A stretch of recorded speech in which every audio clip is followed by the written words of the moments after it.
I found a CD. It's kind of like a mixtape CD in my collection of all of these, like, Halloween-type themes and music beds. And, of course, this is what, Froggy? This is the theme to Friday the 13th, maybe? No, dude. Halloween. Yeah, this is the Halloween theme. Yeah. Did Friday the 13th have a theme? Yeah, it did. I have that one too. Yeah, let me stop this. Do you have Phantasm on there? That's my favorite theme. No, I don't think I have that. What? Yeah, hold on a sec. So you want Friday the 13th? I think that's cut 2. Hold on a sec. Let me go to cut 2. Yeah, so I've got like this mixtape. Remember those old like 80s mixtapes? You're back in high school and everything. Yeah. You put together those little cassette tapes. Of course. So I've got this CD. I must have put this together years ago, and it was just like a CD you burned, probably back during the Power Pig days of just all these Halloween type themes. Yeah, this is Friday the 13th.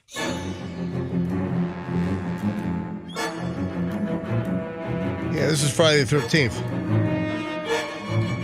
Remember, it also did the remember that? Yeah, had like a little asthma attack in the middle of it. Where's my inhaler? I don't know if this does the in the music. I could just add it. You wouldn't even know. Just put a little echo on here. Hold on a minute. I can get the echo going. I'm scared. And then I can just do. Sounds just like it. Guys, I'm really getting scared. I don't hear the actual.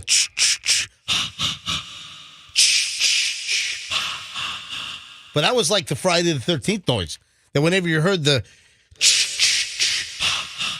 that meant that Jason was gonna, stab you in the face with a knife or something. Twist your head off with a stick. Back to the Halloween music. Do you know the story? And by the way, folks, welcome to the MJ Morning Show. I'm MJ and Fester, Froggy. I'm gonna start announcing people on the as they arrive. Like Froggy was first in the studio today. Yay. So hey, it's the MJ Morning Show. I'm always here first.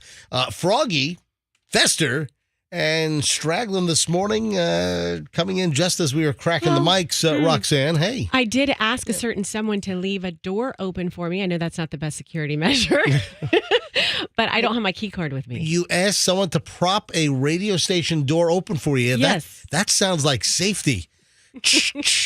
On Halloween. Ooh, imagine what could happen. Where's your key card? Did you lose that? I have a different purse, so I don't have it with me. Oh, okay. I have that same problem. Yeah. Froggy has a different My purse is just... Exactly. There's multiple purses he has. So, Halloween. And if you don't know the story on Halloween, this is kind of interesting. Let me go back to cut number, what was the Halloween music? Number 3 on the CD. So track number 3, this music right here. This is the Halloween theme for the movie Halloween. What was it? Mike Myers, right? Michael Myers? Michael Myers. Yeah, baby. Yeah, It Mike was Myers. me, baby. Mike Myers was Shrek and Austin Powers. I'm going to chop your head off, baby. Yeah, baby. Yeah. Yeah, this murder's going to be Randy. Oh, Fiona, lop his head off. Yeah. Well, the story with Halloween, the original movie, the movie sucked. No, seriously. Right. The movie was terrible. And if you do a little minor research, it was the soundtrack. It was this music, which was just, it just put people in a trance. This music, they claim, and it shouldn't be too tough to find stories on it, but they credited the music with saving the movie. And I want to say I'd read a story that the movie was screened and it just fell flat. It was so bad it was a horror. The movie was so, but then they rescored the movie with this music. I think John Carpenter actually did it. I think it was. I think John Carpenter. I think that's the story. And I'm trying to remember what I had read years ago. But it was the music that was done after the movie was actually completed, and this new edition of this music is what they credit with saving the movie.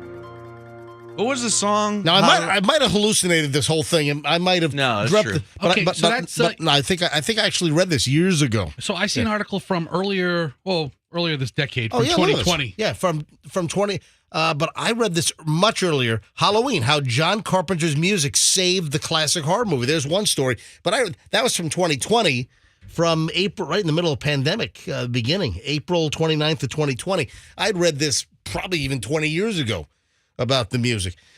All right, folks, welcome to the MJ Morning Show. We're just getting rolling here. Halloween Monday, it sucks. Just listen, having a Halloween on a Monday just blows. I'm sorry. I was over in Fort Lauderdale over the weekend, and Saturday night I saw kids trick-or-treating in my parents' neighborhood. Really? I don't know whether that was organized or whether just rando and people just knocking on doors wherever they felt like it.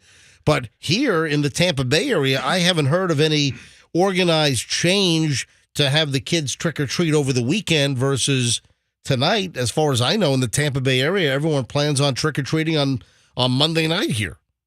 Big deal. It's a weeknight. Oh, big hoot. Yeah, we're gonna Skip school Tuesday. And really, really good news. Bucks did not lose yesterday. Nope. They tried. Just Thursday. they didn't even play yesterday. So that's the fantastic news. Hey, just getting rolling. Had a maniac driving on the Howard Franklin Bridge this morning. But I want to run something by you. So it's a maniac with an asterisk. Now, does the asterisk count? I want to ask you guys. I want to get your moral compass going, all right? So hang on. We'll get to that next as we're just getting rolling on the MJ Morning Show here on Monday. Happy Halloween. Let's grab traffic. Hopefully it's not too spooky. Let's grab that sucks. Let's grab traffic with Pat. Back in a minute. Still a big mess and a slowdown eastbound I-4.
Morning show, whole crew here at 6:18 Monday morning, Halloween. Again, remember, if you're out tonight trick-or-treating, watch the kids. If you are driving later tonight, watch the kids.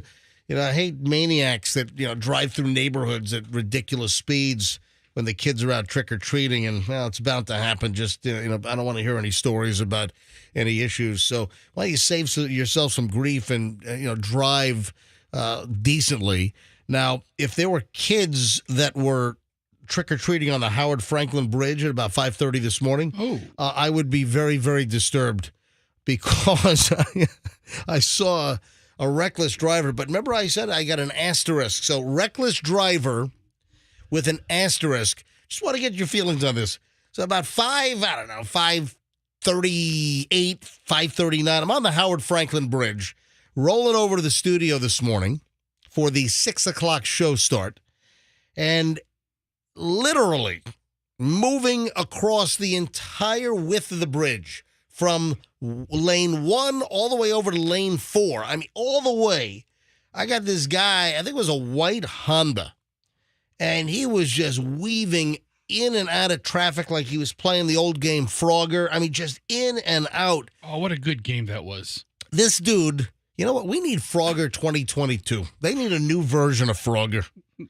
I think they have different varieties. I've seen my kids play different varieties of Frogger. What if you mixed Frogger with Mortal Kombat or something? Now we're talking Or Mortal Frogger. Mortal Frogger. Mortal Yes. Frogger. What if you did? What's the most popular of the video games where people are glued in front of their screens for 19 hours at a time, shooting everything in sight?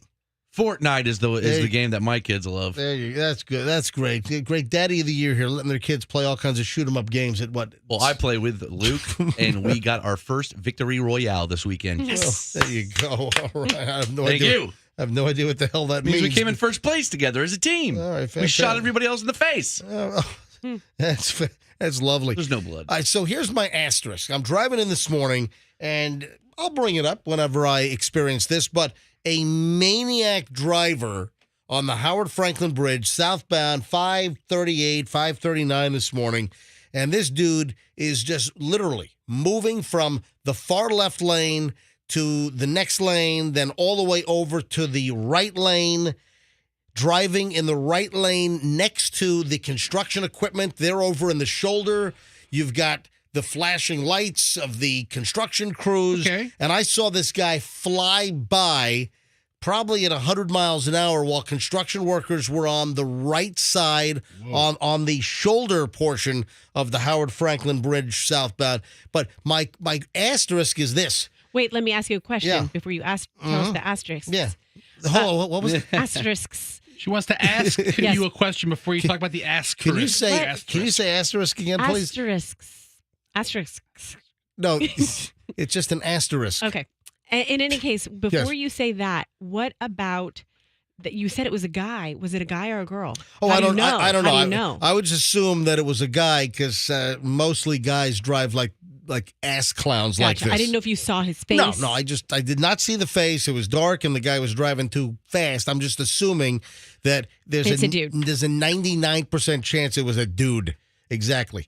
99% chance the guy driving had a wang. All right? Whoa. Oh, did I make you choke on your you all right? I know.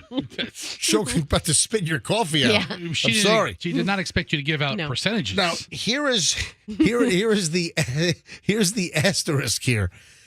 The dude was using his turn signal.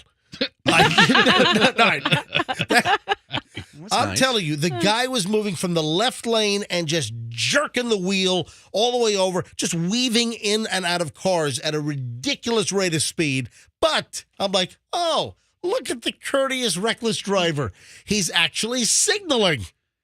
Does this guy think that him driving 100 miles an hour on the Howard Franklin Bridge, dangerously driving, flying past the construction crews that are on the side of the bridge at 5:40 in the morning, on the right side as they do the construction for the new span, does this guy think that by signaling that he, reduces the appearance of his recklessness on the road?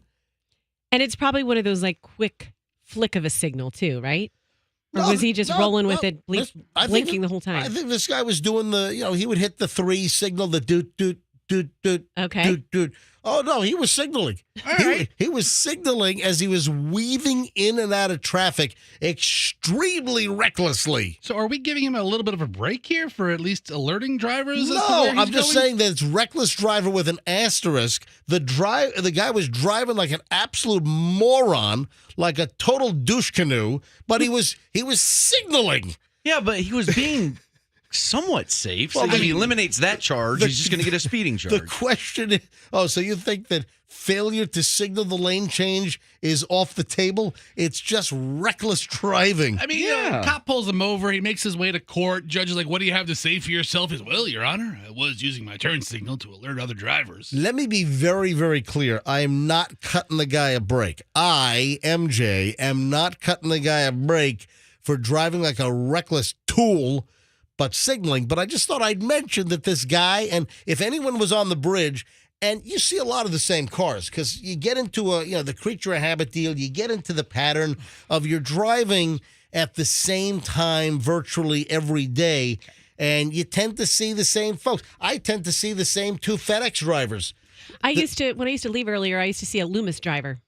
Loomis? Mhm. You mean Every day. I like knew an armored car? Yes, and I knew, how late I was going to be based on if I was. Wow. Yeah. Tell I you see a what. Schwan's truck sometimes. Now, hold on one second. Hold on to that thought. So back to Roxanne, seeing the Loomis. Mm-hmm. Is it Loomis Wells Fargo or is it just Loomis? I thought it was like Loomis Wells. Anyway, so it's an armored car. Yes. Guess what? If you see the armored car at the same time every morning, that gives you a greater chance to pull like an Ocean's 11 kind of heist deal. Yep. Nice 'cause heist. You know their pattern. Oh, yes. You know how they're operating. Sure do. Yeah.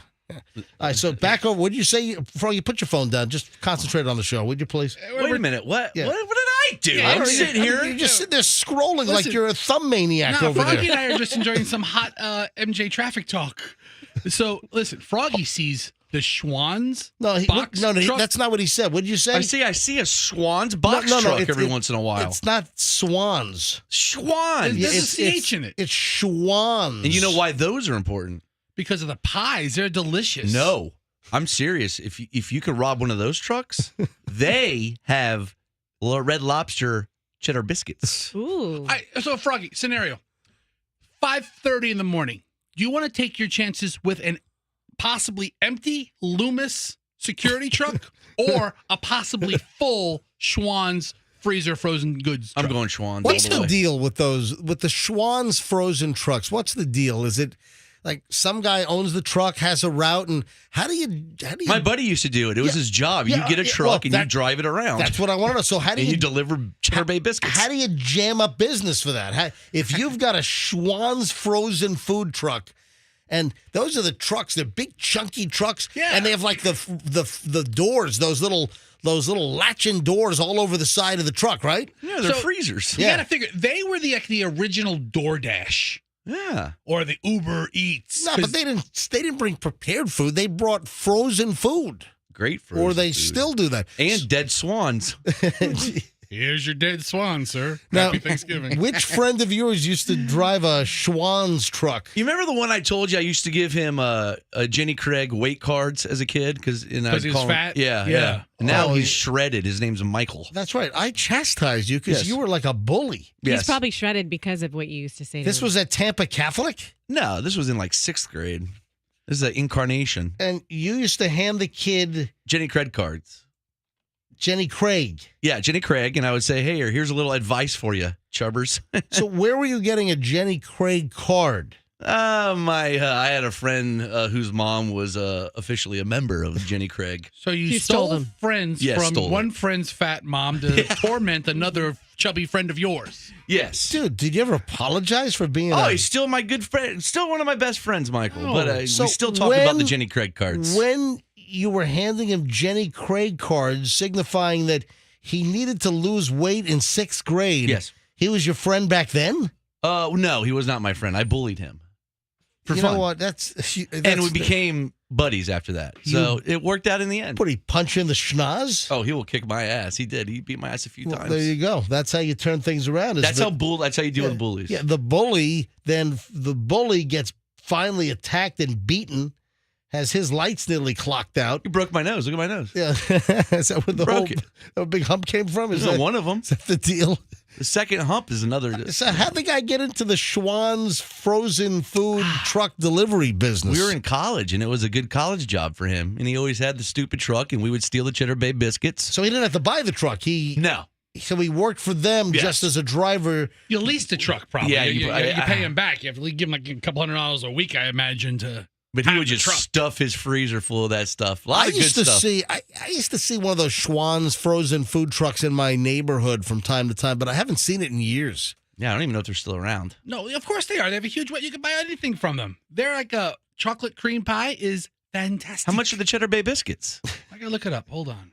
Because those $790. They have the I same don't know. ones that they have a Red Lobster. They have the same manufacturer, if you will. Delicious delights. I've seen the Cheddar Bay biscuit right. At the store. I've seen the Cheddar Bay biscuit mix, I think at Costco Yeah, I saw it at Sam's Club. or Sam's. I'd Or maybe, rather I don't know where buy I saw them it. frozen and heat them up. Well, thank you for the frozen food chatter this morning. Hey, by the way, we have Yeah. an impression connection coming up. Oh, that's right. Froggy did mention this. Froggy mentioned to me, because Froggy was first in this morning, and I was getting ready to start the show, and Froggy said, hey, good news. I've got Froggy has a Halloween-themed Yes. impression connection this morning, It's going to be a big one. and I don't know if I'm going to have time for it, because What? I've got the whole show planned out, and you're like letting me know at the last moment. All right, Hal's going to be pissed. Why wouldn't you give me a little heads up yesterday? Hey, make some room for the impression connection. What That if would have been a better you idea. can just waltz in here and say, hey, I got something that's going to take up 20 minutes of the show Yes. at the last minute. Maybe 25 minutes. We can't do All it right. tomorrow. It's a Halloween edition.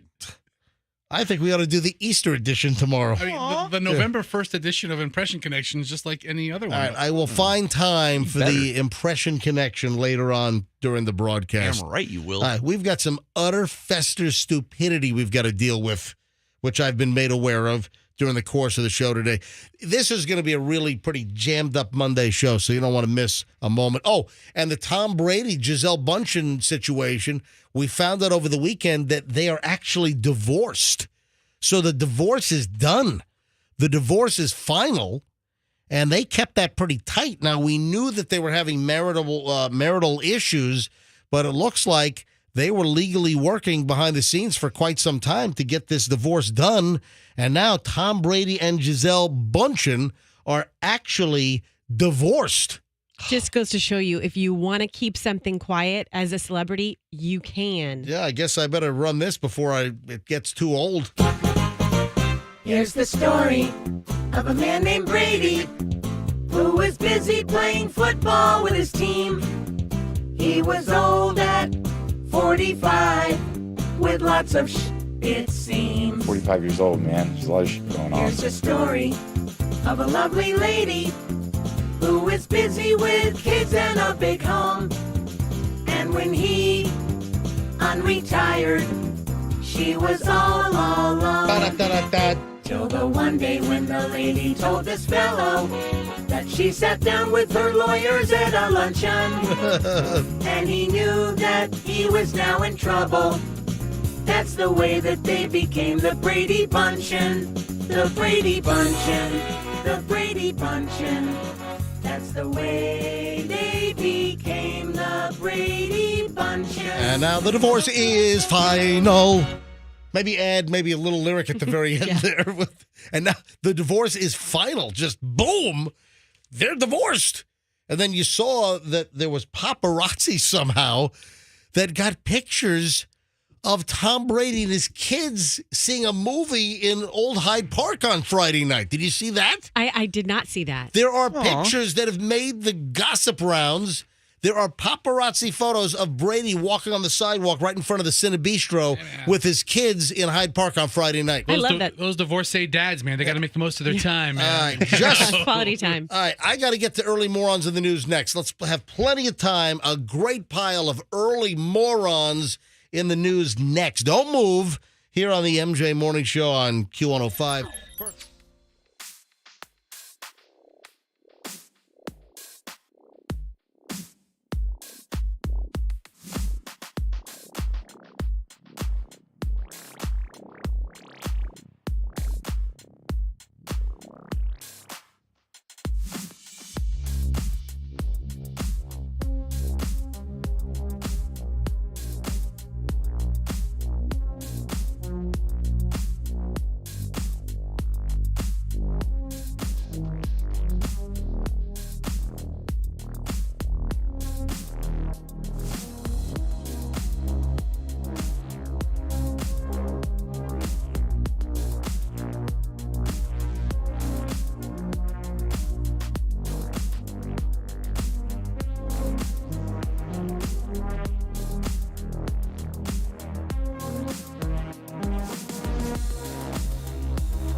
Morons in the news. Not Barbara Streisand. Morons in the news.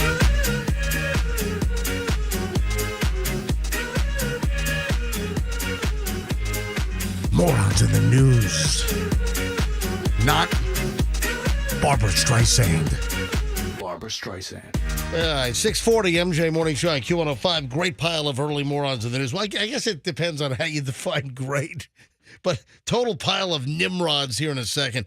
Hey, Fester, you were all concerned a moment ago. You're like, hey, man, looks like big problems on the interstate this morning. So what's the story? So there was an accident eastbound on I-4 in Seffner, and it's lighting up the entire I-4 corridor is red all the way into Plant City. From the I-75 interchange all the way to Plant City, both directions, it's lit up. I talked to Pat. There was an earlier accident that was blocking 3 lanes. Yeah. Westbound stopping to slow down, and we're getting morning traffic. Eastbound was screwed because they couldn't pass, but the accident has been moved. All the lanes are flowing, so it should be easing up pretty soon by the Mango Road area of Seffner. All right, thank you, Fester, with the traffic report. I used to do traffic reports when I got started. Yeah, you were all concerned that the interstate was closed. It's just heavy traffic, right? Well, now it's heavy traffic. Right. They just moved it out of the way in the last 20 minutes. All right, so it is Halloween. I guess this is very fitting. Early morons in the news. A Halloween party goer dressed as a bottle of Fireball cinnamon whiskey Fireball. Yeah, baby. Just cinnamon and whiskey. They don't go together. Ugh. There is actually a Fireball costume where you put this whole like squarish like smock or like a pullover and you look like a rectangular bottle of Fireball. Yeah, MJ, it's the same kind of material that would you if you were a hot dog or a taco. It's that kind of foamy material. Are you sure it's foamy material? It's pretty foamy. It's the same material as like the blow up Halloween things. So the Fireball pullover, Fireball whiskey costume. Bottle costume is how much? It's $40. I mean, this is the first site I went to. The regular price, this is online at something called Fine Costume. It's regularly $47.95. And hey, if you buy it right now on Halloween, it's on sale for $40.95. That's a whopping $7 savings, ladies and gentlemen. And depending on your shipping option, they can have it to you by November 5th. Do they have a bullet whiskey or Jameson? I'm sure. They have other alcohols. I just found a tequila. Oh, you did? Ooh. Yeah, I don't like tequila, How about though. Parrot Bay? I don't understand the whole tequila craze. I don't care for tequila. Some people, I heard some people like it. Yeah. Oh, you heard that some people like tequila? The Rock has his own tequila out. Oh, geez. I mean, Every celebrity has their own. The stupid Kardashian offspring. What's her name? There's a Kim. bunch of them. No. One of the general No, ones. the young one with the private jet. Kendall? Or Is it Kylie? Kylie? Who's the one with the makeup? Kylie. Ooh, I don't even know. I don't know. All right, hold on. There's a, Caitlyn.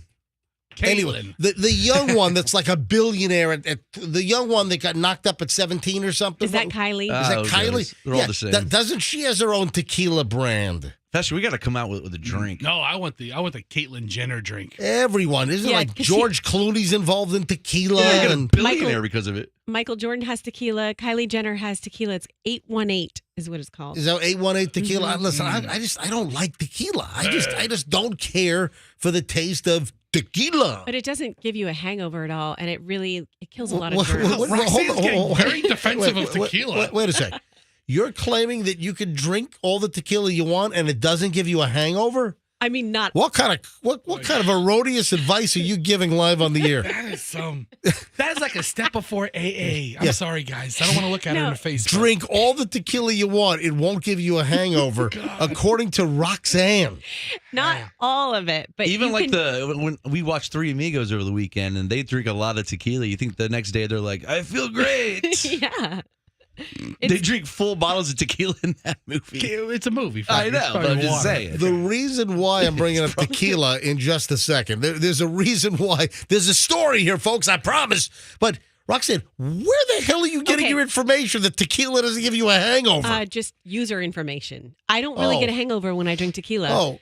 And the other thing is, I don't do this necessarily. I'm not going to, this isn't a doctor's orders, but I do know Blackout people. drunk on the sidewalk, just passed out in Ybor? Is that? No, What? no. I do know people who, if they feel like they're starting to get sick, they'll do a shot of tequila and it just kills all the germs. Oh, okay. So What? it's not any type of alcohol. It's just tequila. Yes. I'm not saying I subscribe to that. I'm not saying I do that. But Are that's you what I've saying heard. that tequila kills COVID? Well, I mean, You're like I'm that not one going to make doctor. that claim. Hold on. But Let's get some erroneous information where Roxanne is investigated by the feds. yeah, exactly. That'll do it. So Yeah, Roxanne's new tequila company. Our tequila kills COVID. Yeah, why don't you go with that? See how far that gets you. I'd buy it. Stock up for I the know. winter season. I know. Why Okay. the hell do I have this story that we haven't gotten to yet? With a Fireball Halloween costume? Exactly. A Halloween partier was dressed as a bottle of Fireball. And he was arrested over the weekend for drunken and disorderly conduct. Add a little domestic battery to that and a couple of other charges. And this happened out in California.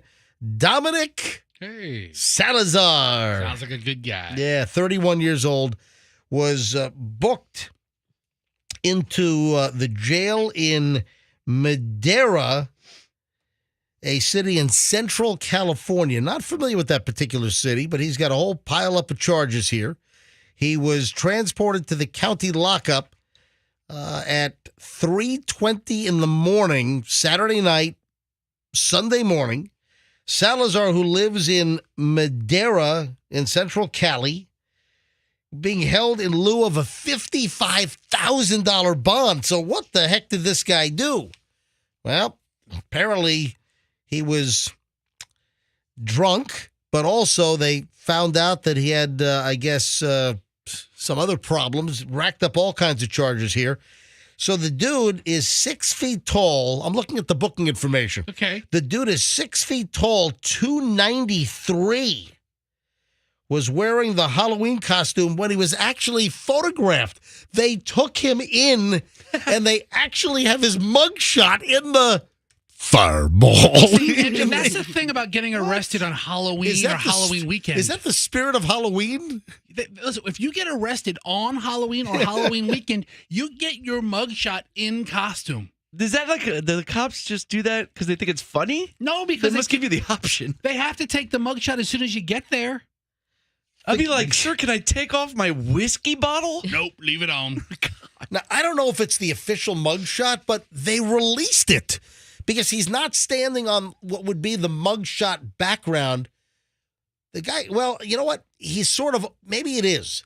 It looks like he's standing kind of off-center on a bluish background or whatever. I'm looking at a black and white photo here. I did see it in color before I printed it.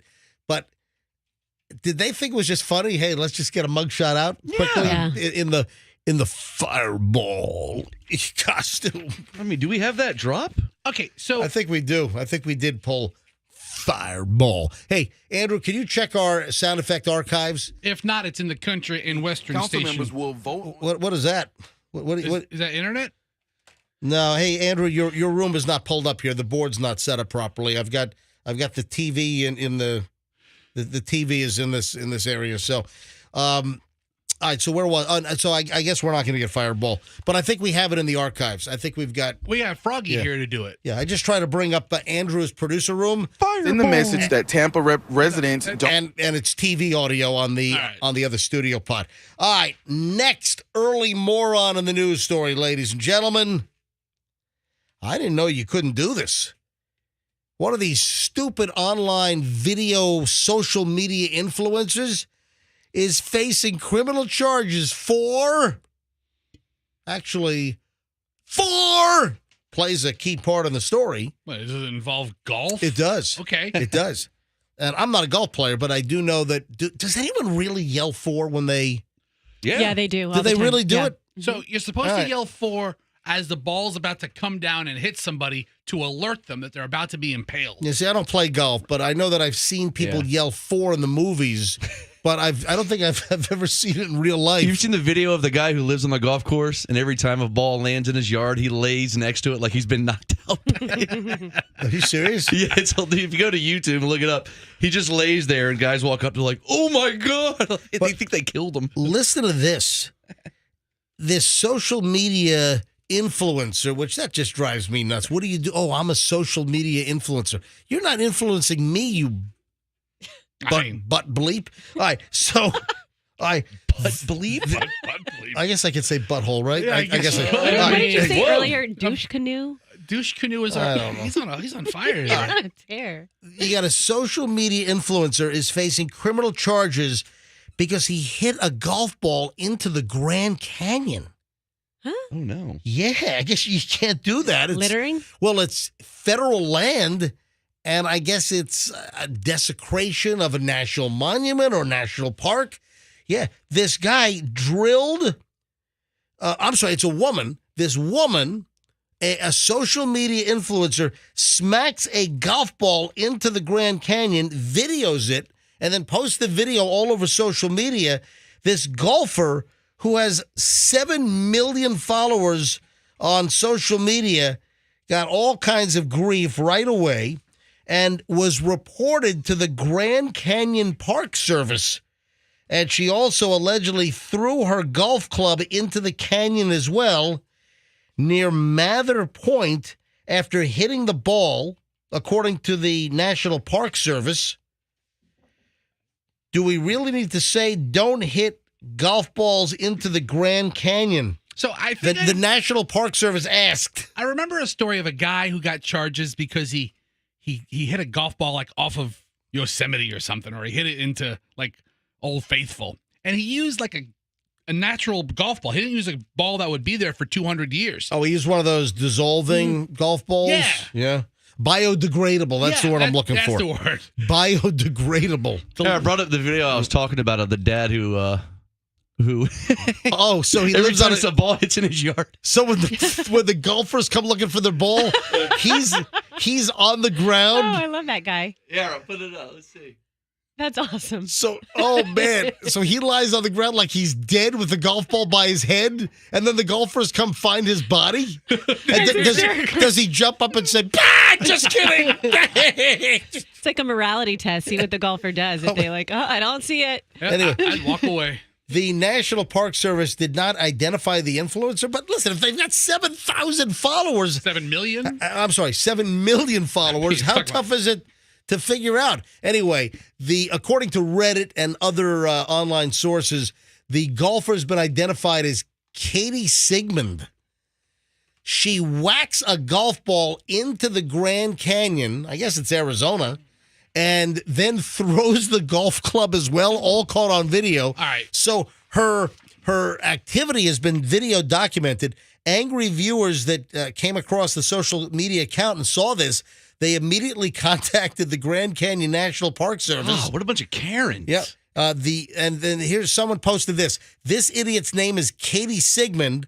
One can only hope they give her a lifetime ban for this. Why? She could have killed someone below the rim. Hikers don't give a bleep about influencers and their foolish games. Stop calling them the influencers. They're just dumbasses.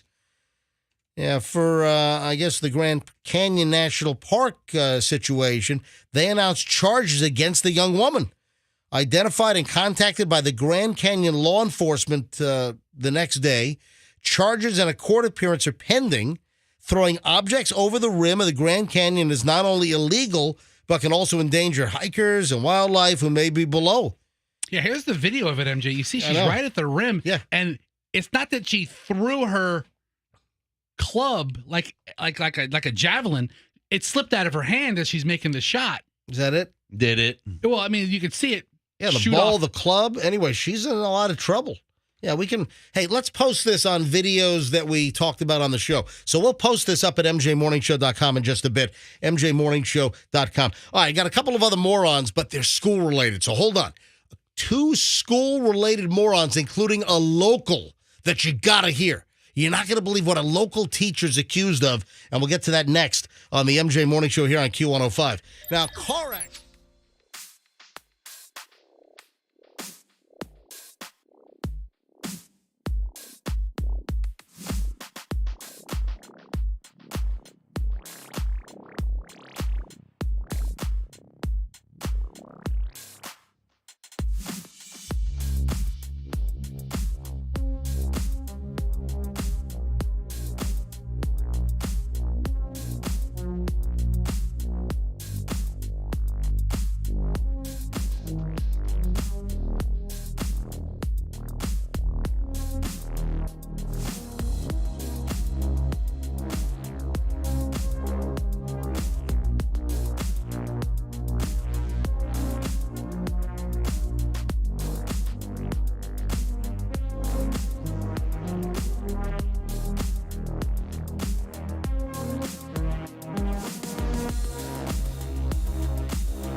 Now, Froggy has a special Halloween edition of the Impression Connection coming up this morning, and that seems to be a fan favorite. That seems to be an MJ Morning Show listener kind of hot button. Hal's on his way in now. I know that I'm sure he is. I know that my daughter Chloe, she always loves the Impression Connection and Impression Connection. It's connection, not connection. Thank you very much for correcting me.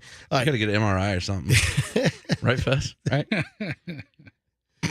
I mispronounce a word. It's 7:00 in the morning, and you're thinking I need to get an MRI. If I said a word incorrectly, you'd ask me if I was having a stroke.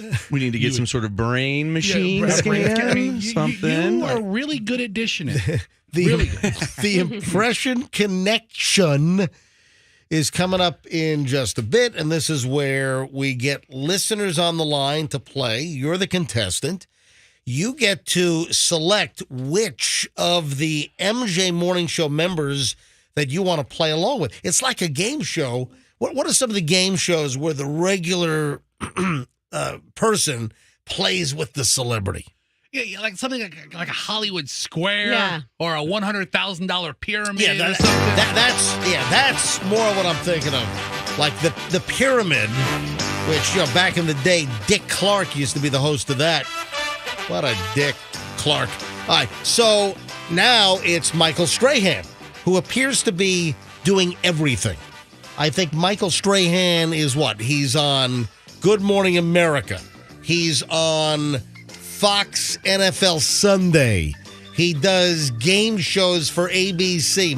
Michael Strahan might be a little bit overexposed these days. You think? No. He's like Ryan Seacrest, but the tough version. Yeah, but on the Pyramid Show, you've got the regular contestant that's paired with the celebrity. So that's the way we do Impression Connection, is later on you get to call the program. We'll take a whole bunch of callers. You get to select who do you want to play with. Roxanne, Fester, Froggy, or myself. Then we reach into a bucket. We grab a slip of paper that has a celebrity name on it. Then we have to do an impression of that celebrity, and then you guess who we are imitating. And today, Froggy, you're saying it's special Halloween themed. Is that it? Yeah, Hal put it together. Hal. Yeah. Halloween. Halloween, yes. And he told me... Is he going to make a big deal out of that? Oh, my gosh. He is so excited. Is he all pumped up that it's Halloween? He's like, call me Halloween Herval. I'm like, God, Hal, shut up. Wow, you sound just like him. Well, I've been working on his impression for a while. He's worked with him for a long time. It is only the dead celebs. Really? Sorry. So the Halloween edition of the Impression Connection, it's only deceased celebrities? Only the dead celebs. Give me some echo when I do that, please. Yeah, hold on. I gotta put your microphone in the echo machine. All right, go ahead. Only the dead celebs. It's kind of a morbid game we're playing this one. So only deceased celebrities. I mean, it is Halloween. Oh, maybe we can use the echo when we do the impressions because they're dead. Yeah, the whole thing. Yeah, the whole thing. We'll put echo on the whole game. Well, only when we're doing the impressions. Oh, but yeah, gotcha. If they're in heaven, if the celebrity died and they're in hell, screw them. Well, play flames while we do it. So they could be singers, actors, anybody. Impression Connection coming up. Let's say maybe 8:00. Okay. Let's shoot for 8:00 on the Impression Connection coming up here on the MJ Morning Show. So, I don't know, 54 minutes away from right now. So make sure you're listening because it's a fan favorite, ladies and gentlemen. All right. Continuing with some early morons, and I got a couple of school stories here. This happens to be local. I don't think this is good for your teaching career. So, Mr. Pinellas County middle school teacher, this is no way to go through life, son. Why are you smirking over there? Yeah, you have all kinds of jokes today. I'm smirking at your jokes. What I joke about? Just you're a funny guy. Keep going. Just waiting to hear what comes up next with Mr. Pinellas. Could you imagine if a comedian was off stage and every time somebody laughed, they go, "What are you laughing about?" What'd I say? What'd you like? Well, Did you like the last joke? I'm just setting up the story, and Roxanne's like she's giddy drunk over here. She's all smiling and laughing. And all right, I know it's going to be funny. Keep Roxanne, going. don't laugh at him, please. A middle school teacher in Pinellas County has been arrested. Happened on Thursday. Story coming out over the weekend. This guy was spotted completely naked in public and committing sex acts in public. Mr. Middle school teacher in Pinellas County. Did you say completely naked? Yes. Yes. Yes, I did. That was As the in word he buck used. naked? Completely naked. Jesse Schroeder, or it could be Schrader. Nah, it's Schroeder. It's Schroeder. Schrader would have an A in it. It's Schroeder. No, I believe I've seen the OE pronounced Schrader as well. I don't know how he pronounces it. But isn't it Ricky Schroeder? Yeah, I mean, it's Schroeder. I mean, come on, man. So Jesse Schroeder, You a brain scan over there? who's listed on the Pinellas County Schools website as a social studies teacher at Carwise Middle School, was spotted with his pants down outside of a condo complex in Palm Harbor, according to the Pinellas County Sheriff's Office police report. So Mr. Schroeder won't be in class today, right? I don't think he's going to be teaching social studies class at Carwise Middle School today.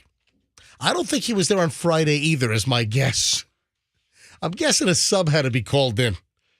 You know, anytime a teacher misses like 3 or 4 or 5 days in a row, I just automatically have to assume now that they've been arrested. Guys, hear about Mr. Schroeder? I heard he got arrested. According to Channel 8, deputies said that Schroeder was spotted by a neighbor while he was walking with no shirt and his pants were pulled down around his knees.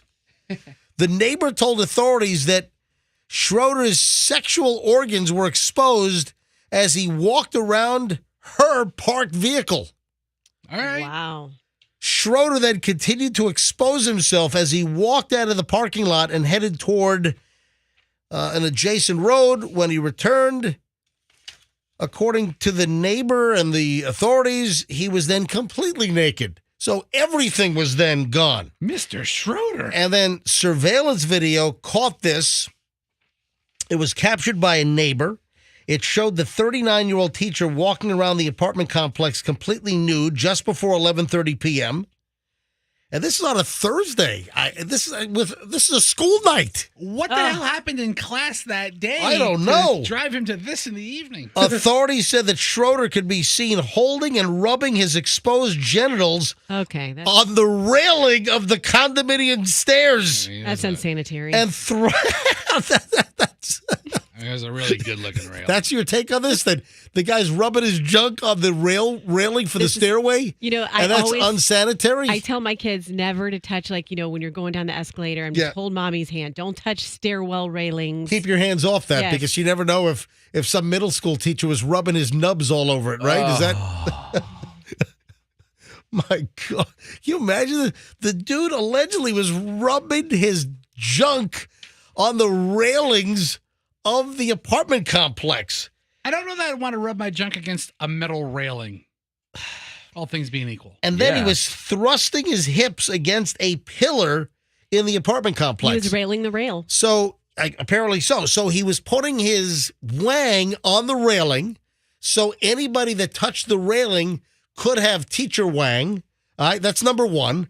And then number two, he was doing like thrusting motions on a support pillar or some type of construction feature on the apartment complex. Mr. Schroeder. Okay, this is more than a bad day at school. Yeah, this guy's like on PCP. Molly or something. Yeah. Fireball. I mean, Fireball's nothing. You use that as mouthwash in the morning. I don't mean to rub your junk against the rail, be completely naked on a school night? On a school night, Mr. Schroeder. Anyway, the cops asked him, "What are you doing? Can you explain your behavior?" And in the police affidavit, there's a quote, "I cannot explain it."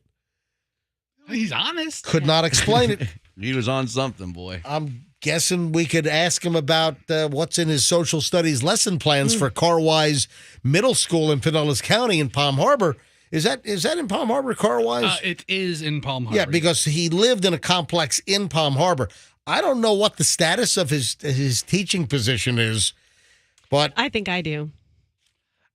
Yeah, we could probably take a bath on It's no more. He's now assistant principal.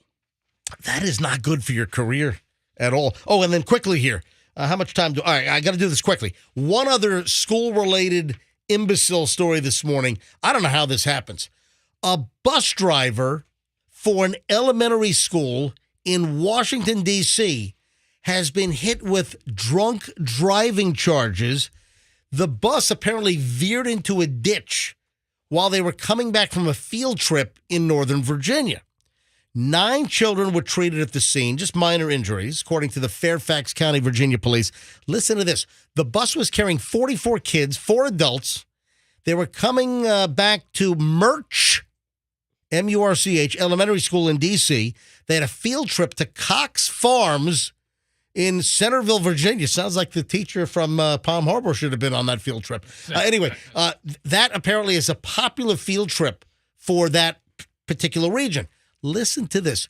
Cops say the bus hit a rock in the road, veered into a ditch, but that's not the whole story. The 48-year-old bus driver was charged after cops say he failed a field sobriety test. The bus driver hauling 44 kids from a field trip, had a blood alcohol of 0.20, more than twice the legal limit. That is unacceptable. And then listen to this. Cops say that the driver's license was already revoked in Virginia for a prior drunken driving conviction. How to get a job? I don't know. You're telling me that the Washington, D.C. public schools don't check the Virginia adjacent states DMV records? What? And he's out driving 44 kids on a school bus? Yep. Let's go, kids. They found a combined 18 safety violations on the bus. There were 2 buses on the field trip, and they found 18 safety violations between the 2 buses. Yes. None greater than the drunk driver. With a .20 bus driver. That's unbelievable. Anyway, the D.C. Public Schools said in a statement that they plan to undertake a review of the transportation vendors that they use for field trips. Oh, you think? Might be a good idea to maybe do that. How about that? All right, Fester, I think you might have done one of the dumbest things I've heard of in a long time. I agree. This is outrageous. I agree. Ladies and gentlemen, if you want to hear about utter, complete Fester stupidity, plus the latest on the divorce, the divorce of Gisele Bündchen and Tom Brady, that and a whole lot more, plus Impression Connection on the way. We're back in minutes here on the MJ Morning Show on Q105. We have a long...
MJ Morning Show, Q105, 724. MJ here with Fester, who is not a very bright individual, and Roxanne and Froggy. And you guys don't know the story yet, do you? No. Did Fester send this to any of you, or he just sent it to me and Michelle, my lovely wife? No, Froggy's well aware of it. I saw it. Oh, Froggy, you saw it. And I was horrified. So I posted My this video. God. Listen, this isn't secret, MJ. Many people know of which you are speaking right now because I posted this on the MJ Morning Show Facebook page on Saturday night. I currently have like 1,000 views on it. Whoa. Now, I responded. Nice. Did you see that I responded in the comment section? I did. I was flattered, and then I read it, and I was like, oh. Here is my response. So let me give you my response, and then we'll go backward and tell you the story on what Fester did that is just stupid. I posted yesterday, WTH, what the hell is the matter with you? This is the kind of story that we tell on the air and say, just let it go. Do you have window locks? And then I did a little dash MJ just to let people know that I, MJ, had responded to this story, this video on the MJ Morning Show Facebook page. By the way, Fester, you pretty much run our Facebook page. So on Facebook, it's MJ Morning Show. Right. We have like almost 30,000, I guess, fans on that, right? Yes. Yeah. So the MJ Morning Show Facebook page, Fester actually runs that. So you'll primarily interact with Fester on the Facebook page. So my question is, what the hell are you doing? What are you thinking? This is the kind of story where we say, just let it go. Is the best thing to do to play the audio setup from the video that you shot? I mean, maybe. Yeah, he sets it up nicely in the video. All right, listen to this. I was driving on the interstate with my daughter. There's my daughter, Hadley. Say hi, Hadley. And my son, Hudson. And Hudson was wearing a very important part to his Halloween costume. He's wearing a ball cap. My son, Hudson's going to be a garbage man for Halloween. And he threw his garbage man hat out the window on Interstate 275. All right, first of all, we got a lot to deal with here. Yes. So your son Hudson, who is 6, Yeah, he just turned 6. his choice was to be a garbage man for Halloween. He loves Loves- garbage. Loves garbage. Loves the garbage truck? Yeah, he waits for the truck to come. He watches. There's a YouTube video compilation of like 2 hours of just garbage trucks coming in. You mean if you need a babysitter, you can plop your kid in front of the computer monitor and he'll watch the garbage trucks for 2 hours? He knows if they're front loaders, if they're side loaders. He knows how the compactors work. All right, so he's 6 years old. If you and your wife want to go out to dinner, you can just not even hire a babysitter. Just put him right in front of the computer monitor and put on a garbage truck video for 2 hours. If I had a better relationship with my garbage man, I would actually let him take Hudson. Yeah, I was going to say, hire on Rufus. The, on the route. You know, hey, listen, bring him back in like 4 hours. Or just on garbage days, prop him in front of the window, and he'll be so excited. He'll sit there all day until they come, right? See, our guys come early. Our guys are early. Now, well, our recycling guy comes early, but the regular garbage guy, he comes like mid-afternoon. Yeah, the garbage guy in my neighborhood comes before school even. They even leave for school, so he gets to see him twice a week. The recycling guy comes later in the day. Of course, today is Halloween. Be careful later tonight. All the kids going to be trick-or-treating. Please don't speed through the neighborhoods. Be very conscious of that. All right, so you're on the interstate. What day was this, Fester? This was Saturday. Saturday? And where were you guys headed? So Saturday night, I usually take the kids out by myself. I usually take 2 kids, and everybody thinks I'm a divorced dad. What, does Allison need relief from you guys? Yeah, That's a normal thing. I take them both out. We have daddy and kids time. Okay. And it's Halloween weekend, so a church near my house was having like a trunk or treat, and we went to that. Kids had a nice time, and then I was looking, and I was like, I think Saturday night. There was something going on at Riverwalk. I think, so I was like, hey, let's go to downtown Tampa, and we'll go to the Riverwalk, and the kids can get their candy and do whatever the hell kids do on Halloween. Now, were they dressed in their costumes? Yeah, Hadley was dressed as a, no, we didn't have costumes yet. Hudson wanted to wear his, Hudson had... He wanted to wear his He hat. had a component to the costume. Right. He wanted to wear... So he had a hat. He had a garbage man hat? Yeah. What the hell is a garbage man hat anyway? Okay, so we found one, and somebody tried to text me and correct me and say it's a recycling hat. Anyway, it doesn't matter, okay? The kid wanted to be a garbage man, and we found a hat that would make a. Did it have a? Oh yeah, it has a garbage truck on the front of the. It's like a big foam padded trucker hat. That's exactly what it and is. it has a garbage truck on the front with the little recycling arrows going in a circle. And so it's a recycling garbage truck. So your kid is supposed to wear this as part of his garbage man costume. Right. You're on I-275, and your 6-year-old kid, Hudson, throws the hat out of the car window on the interstate? Well, the hat was on his head. And we're in the 2004 Lincoln, which has... You drive your kids in the 2004 Lincoln Town Car? I have the kids convinced that it's a sports car. Oh, great. Yeah. I mean, you wait till you feel it take off. How did the hat come off of his head and end up thrown out the window on 275? And we're on 275. It was at the Bush on-off ramp. How did that happen? Because the Lincoln has no air conditioning currently. So all four windows are down. Did he throw it out, or did it blow off his head and fly out of the car? Upon further, You're driving at 65 miles an hour on the interstate with all four windows open because you've got no air conditioning. The car is. You ever go to like the Museum of Science and Industry and they have like that hurricane chamber? Yeah. That's what the inside of the car is like. Wind is just blowing everywhere. What is the matter with you? All right, so what happened? Did he throw the hat out, or did the hat get swept off his head because of the wind tunnel inside your car with all four windows open at 65 miles an hour on I-275? After I shot this video, I talked to him about it, and he didn't throw it out maliciously. He took it off of his head, and the wind just pulled it out of his hand and threw it out the window. Did he cry? Would you get a new car? Did he cry? Would you get a new vehicle? No, there's no reason. Will you get a vehicle? Yeah, right? So, ladies and gentlemen, here's where the idiocy comes in. Like he's crying like you wouldn't. I mean, like awful cry. Dejected tears. So his son is crying. So Fester gets off at the next ramp. Hold on, let's play the audio here. So we have the setup now. We have found the hat, so I'm going to risk my life to get my child's hat back for their Halloween costume. This is possibly the dumbest thing I've ever done in my entire life. Well, at least you recognize that. So Fester decides that he is going to, and Fester's not the nimblest, quickest, athletic type bodied man at 300 and something pounds. You decide to get out of your car and play a game of Frogger. You need to get the hat that was blown out of your car on 275. This is the kind of story where you hear about someone getting hit by 19 vehicles. So I'm in the middle lane when the hat blows out the window. And instantly, as the hat blows out, my daughter screams, "The hat's out the window!" And I look in my rearview mirror, Son of a... and there was like a Yukon or something behind me, and it just hits. It runs right over the hat. I mean, I was like, and I looked at my son. Then here's what made it worse. I looked at him and I go, it's gone. And he just exploded crying. So we dropped him back off at home, gave mom the crying kid, and I was like, "Oh, you went all the way home." Yeah, I live not too far north of Bush Boulevard. The whole night was off. We turned around. He's crying. We dropped him off.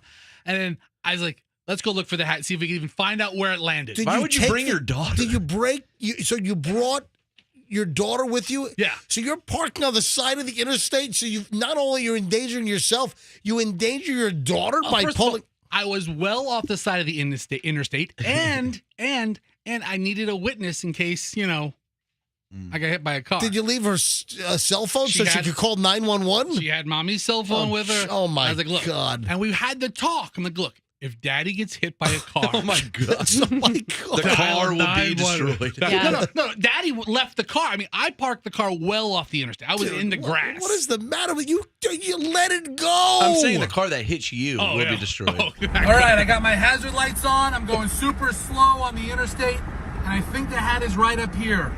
Yeah. So you could have been rear-ended. You're going super slow. He was reversing against the traffic. Let me put the car in I just passed it. Let me put my car in reverse on I-275. Let one person look at their phone at the wrong time and you're done. That is it. That is 100% right, Froggy. I'm not in the emergency lane right next to I'm in the grass. I'm well off the interstate. Matter. I'm well off. I don't understand why Hadley's with you. Okay.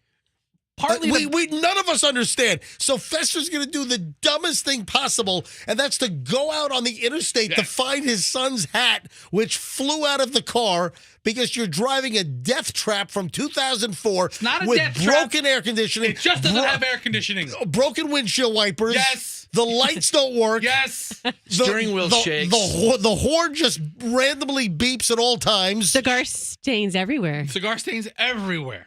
Cigar burns. Burn stains. Food stains. Burns everywhere. Ashes, you name it. Oh, my God. All right, I just passed it. I just got off the interstate. You just passed it, so you found the hat. I passed the hat by about, I don't know, you can't even see it. Oh, crap. It's probably 30 yards back. So I think the safest thing to do is now that I'm well off the interstate, to slowly back up to the hat. That's not And the I'm on safest grass thing to do. on the side of 275. This is not a good idea. It's not. The safest thing to do is to go home and let it go. Let it go. Let it go. I'm just... So a lot of this depended on if there was a safe pull-off area where the hat landed. Because first we wanted to find that. I mean, if it was in the part of the interstate where there's only like a 4-foot shoulder or, no way, then it's gone. Then it's gone. But it was in a relatively safe pull-off part. Well, of all the places to pull off, it was one of the safer places. Relatively safe as cars are whipping by at 80 miles an hour. I don't know that. Everybody just chill out. I mean, listen to this. This is Fester's cell phone. He took video. So not only is he playing Frogger on the interstate, but he's also distracted by videoing the whole thing. Okay, everybody just chill out. Okay, there's the hat. There's the hat. There's the hat right there. Okay, all right, good. All right, I'm stopping. I'm putting the car in park. So he puts the car in park. I'm going to get it. Saving Halloween for my kid. There's his garbage truck hat. All right, I'm back in the car. Okay, I got my son's garbage man hat for his garbage man costume for Halloween. Yeah. Woo! All right, now we got to get back into traffic. All right, now the hat, did it end up in the traffic lane, or was it right on the I mean, it was like 2 feet off in the shoulder? Yeah, so this is a foam trucker hat. I mean, enough cars run over it, it makes its way to the side of the road. So it's on the asphalt emergency lane. It's not on a lane of traffic. It is, but it's just feet over from the rightmost lane. 3 feet? So Yes. it was on the side of the road. Yes. Okay. Yes. I mean, what would you have done if it was like in the middle lane on 275? Listen, if it was a very, very, very unsafe position, I would have left it. Of course, that was the plan. Part of this was curiosity to see if we could even find it. We do. We see it. We drove 4 times from Fowler to Sly, and then drove back to find it, then drove back to plan how I'm going to pull over. We made the loop a bunch of times. The homeless guy. How at many the exit times ramp did you of make Sly, a loop? 4 times. Because the first time we didn't see it. So you finally saw the hat. Yeah, first time we didn't see it. And Second then time we see it. Then you had to go to the next exit, then loop back around, get off of the next exit. Then you say you went north, then south again. The Sly to Fowler loop, we made that 4 times. The homeless guy at the bottom of Sly thought he was tripping. He's like, man, I just saw a car that looked like yours a little bit ago. And it was me.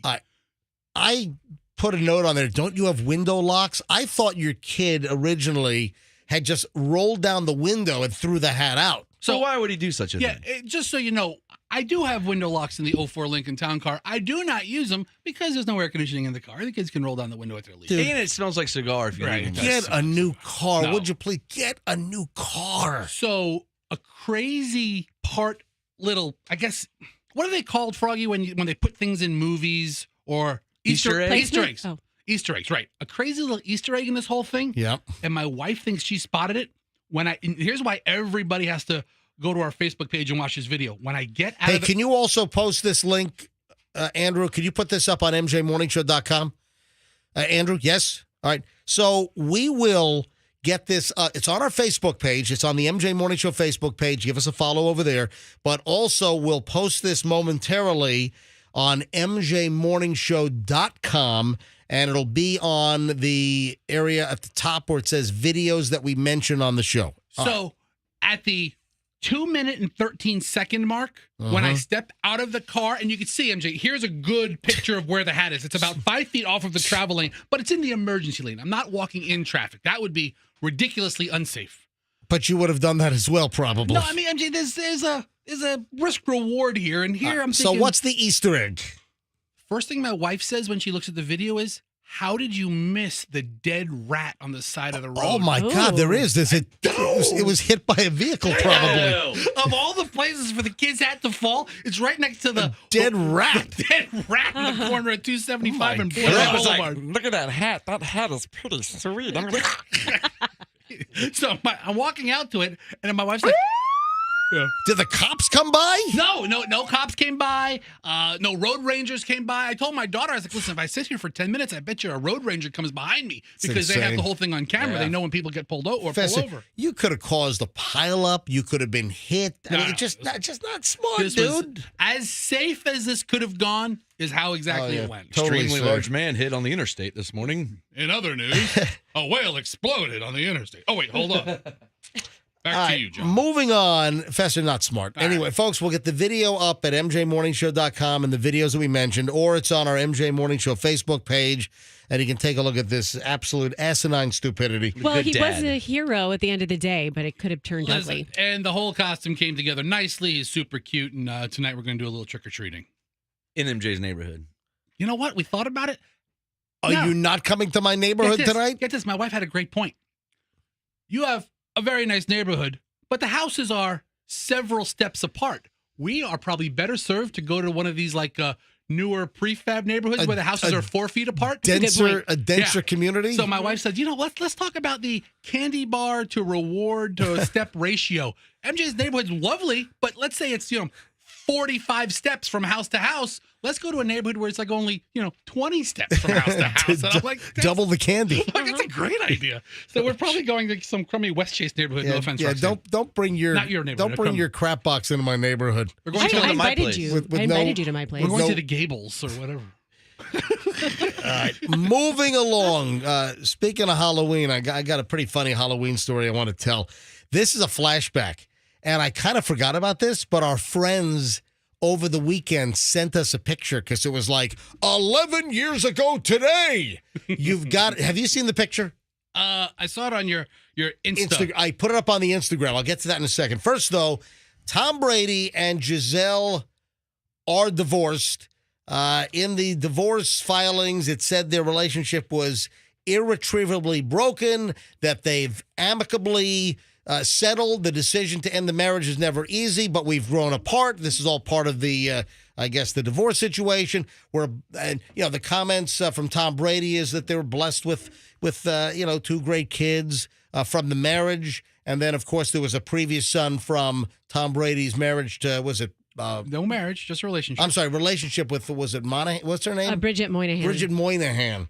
Okay. So, you know what? This really does put it in perspective now. When he was back doing his press conference, like I have a lot of bleep going on, and when he took that time off, like he was in the thick of his divorce. Yeah, so that's what's very interesting here.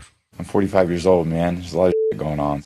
It turns out that we found out over the weekend that Tom Brady and Giselle are divorced. It's done. It's final. And this was kept fairly quiet. We knew that there were relationship issues. There were all kinds of stories about Giselle allegedly visiting high-powered divorce attorneys down in Miami. But this was going on longer than we knew. They had already apparently gotten the divorce machine in motion. And while we were all speculating about Giselle Bündchen being spotted in, Central America, or she was spotted up in New York, she's spotted in Miami, anywhere but Tampa Bay, while all of that was going on, and while Tom Brady, was losing football games, all of the divorce wheels were turning behind the scenes. And Friday, it was announced, hey, it's done. They are divorced. It is over. It is signed, sealed, delivered, done.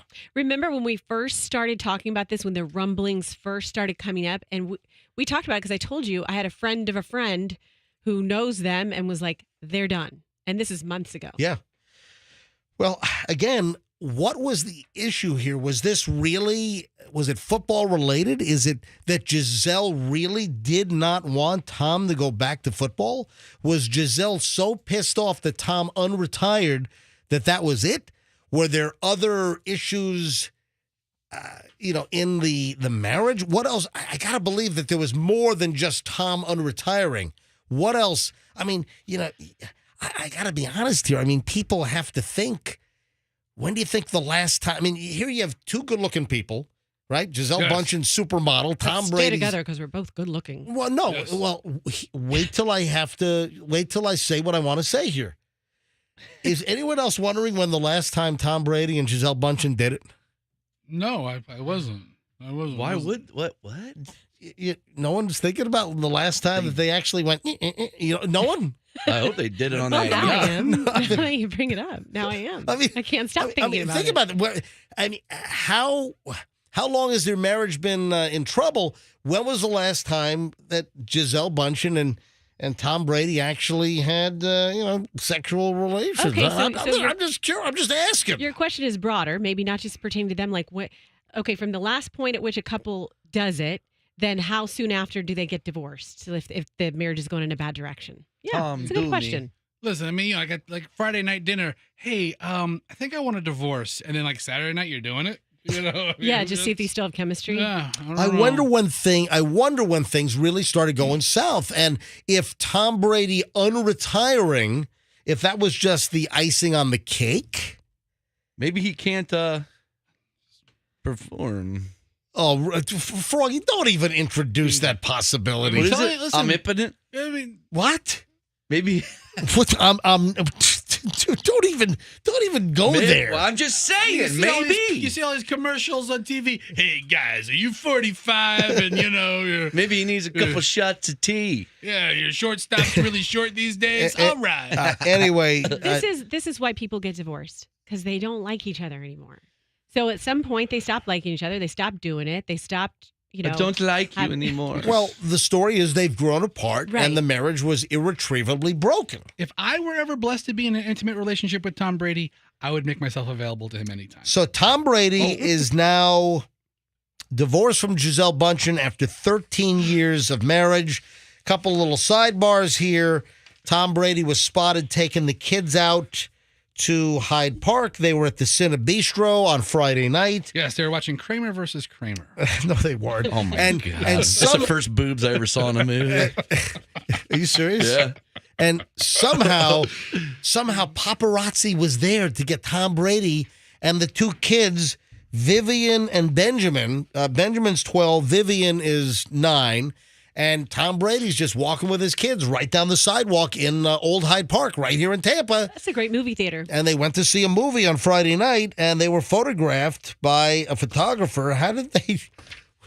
Were they just stalking him, following him? Do they know where he lives? So hold on, was it a paparazzi or was it somebody that took a photo and then peddled it to a? You know what? It looked like it was a pretty professional photograph, and then I saw the photo is credited to some .com or whatever. They don't get candy. He must not let him get candy. Like they probably bring like kale and like bone broth for the movie. You guys don't have kale chips here? Yeah, the kids can't eat regular candy. Oh. Do you think they're eating? Instead of getting the icy, they get a cup of bone broth. I guess you could bring some snap peas. I guess bone broth for everybody, large, please. The crunching back there is not popcorn. It's kale chips. Kale chips. Come on, kids, gonna have a good time. All right, we're gonna have No nightshades. We're gonna cut loose. Do you have organic popcorn, no butter? All right, now we probably will be able to play the Brady Bündchen song one more time. Oh. But there's also something floating around which is preposterous. Before you get to that, Yes. okay, this makes a lot of sense. Yes. Tom unretired because the marriage was over. Right? Oh, so you think that? Yes. So they knew they were going to get a divorce, and then he's like, "Okay, then I'm gonna play again." So he was retiring. It's a theory, He was retiring for Giselle's benefit, right? and since the marriage was like toast, that's one of the reasons why he unretired. That's opposite of the theory that they got divorced because he decided to unretire. When Tom said this, I'm 45 years old, man. There's a lot of shit going on. when he said that a couple of months ago, what was the date of him saying that? Well, that was back before the season started when they were in the preseason. Right. And he was interviewed after he came back. That's right. After he had taken like a 2-week break from training in the preseason. I'm 45 years old, man. There's a lot of shit going on. So they were in the middle of the divorce right then and there. They were already like going through all the motions. And of course, we found out Friday. And this is ridiculous. This is not going to happen. But do you see who the odds-on favorite is for Gisele Bündchen to start dating now? God. Did you see this? Yeah, I think these things are stupid because I think she's going to go in a totally different direction and not be with a celebrity. Let me tell you right now that Gisele Bündchen is not going to date Pete Davidson. That is like the bettor's favorite. Oh, yeah, the odds are. How do you know? Pete, because I'm reading a story from TMZ. The ink on Tom Brady and Gisele Bündchen's divorce papers isn't even dry yet, but the oddsmakers are already taking bets on who they'll date next. And go figure, Pete Davidson is the favorite to be the supermodel's next fling. The folks at Bet Online made a list of the former power couple's next potential suitors, and there are some surprise names on Gisele's side. Pete has the best odds at plus 1,200. Actor Jason Momoa at plus 1,800. Also Leonardo DiCaprio, John Mayer, Chris Evans, Bradley Cooper. Oh, this is cheesy. Even Brady's best friend, Rob Gronkowski, is being batted around as a potential date for... Have you seen Gronk's girlfriend? Yes, I have. Okay. I don't think he's leaving. I don't think so. Yeah. Oh, my God. Did you see who Tom Brady is connected, who they're saying he is hooking up with? Yeah, well, I'm about to do that. So as for Tom Brady, on the list of who Tom Brady could date next, Taylor Swift, Adriana Lima, Alessandra Ambrosio, Kim Kardashian. These are all just like popular people. This is ridiculous. This has no credit. This is all just what was the word I'm looking for? Rachel Dratch. This is all clickbait. Yeah, this is just someone having fun. This is just ridiculous clickbait. All right. But nevertheless, Pete Davidson. If anybody could do it, Petey boy can do it. I don't know. All those rumors about Pete Davidson. Roxanne, watch your tongue. Snuffleupagus over here. Because you blurted something out about Pete Davidson last week. Yeah. We all remember that. Yeah, don't blurt that out again. I don't need to. Because everybody knows now, thanks to Roxanne. Yeah, don't blurt that out again. I hope he gets together with Rachel Dratch. I think that'd be great. They'd have a great thing. I would love for Gisele to find love with a really obese person. She's going to go in the opposite direction. You think so? Yeah. Some highfalutin businessman, maybe nobody knows. So someone that eats nothing but nightshades? Exactly. Only French fried potatoes and Twinkies and... Here's the story of a man named Brady who was busy playing football with his team. He was old at 45 with lots of it seems. 45 years old, man. There's a lot of shit going on. Here's the story of a lovely lady who is busy with kids and a big home. And when he unretired, she was all alone. Till the one day when the lady told this fellow that she sat down with her lawyers at a luncheon. And he knew that he was now in trouble. That's the way that they became the Brady Bunchen. The Brady Bunchen. The Brady Bunchen. That's the way they became the Brady Bunchen. All right, I got a pretty funny Halloween story. You can't deny that rhyming luncheon with Brady Bunchen. Come on. Gisele meeting with her lawyers at a luncheon, and that's the way they became the Brady Bunchen. Come on, that's pure brilliance, lyrical genius, man. And it was funny 48 times. Lyrical genius. That might be the last time we play that. Had to get my money's worth out of that parody. All right.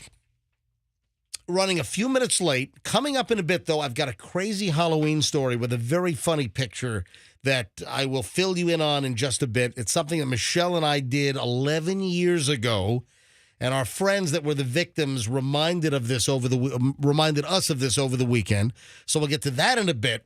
Also, Froggy's got a Halloween edition of Impression Connection. So your chance to call in and play along with Impression Connection with Froggy and Hal Herman in just a matter of moments. First, though, the item that I had teased for this morning.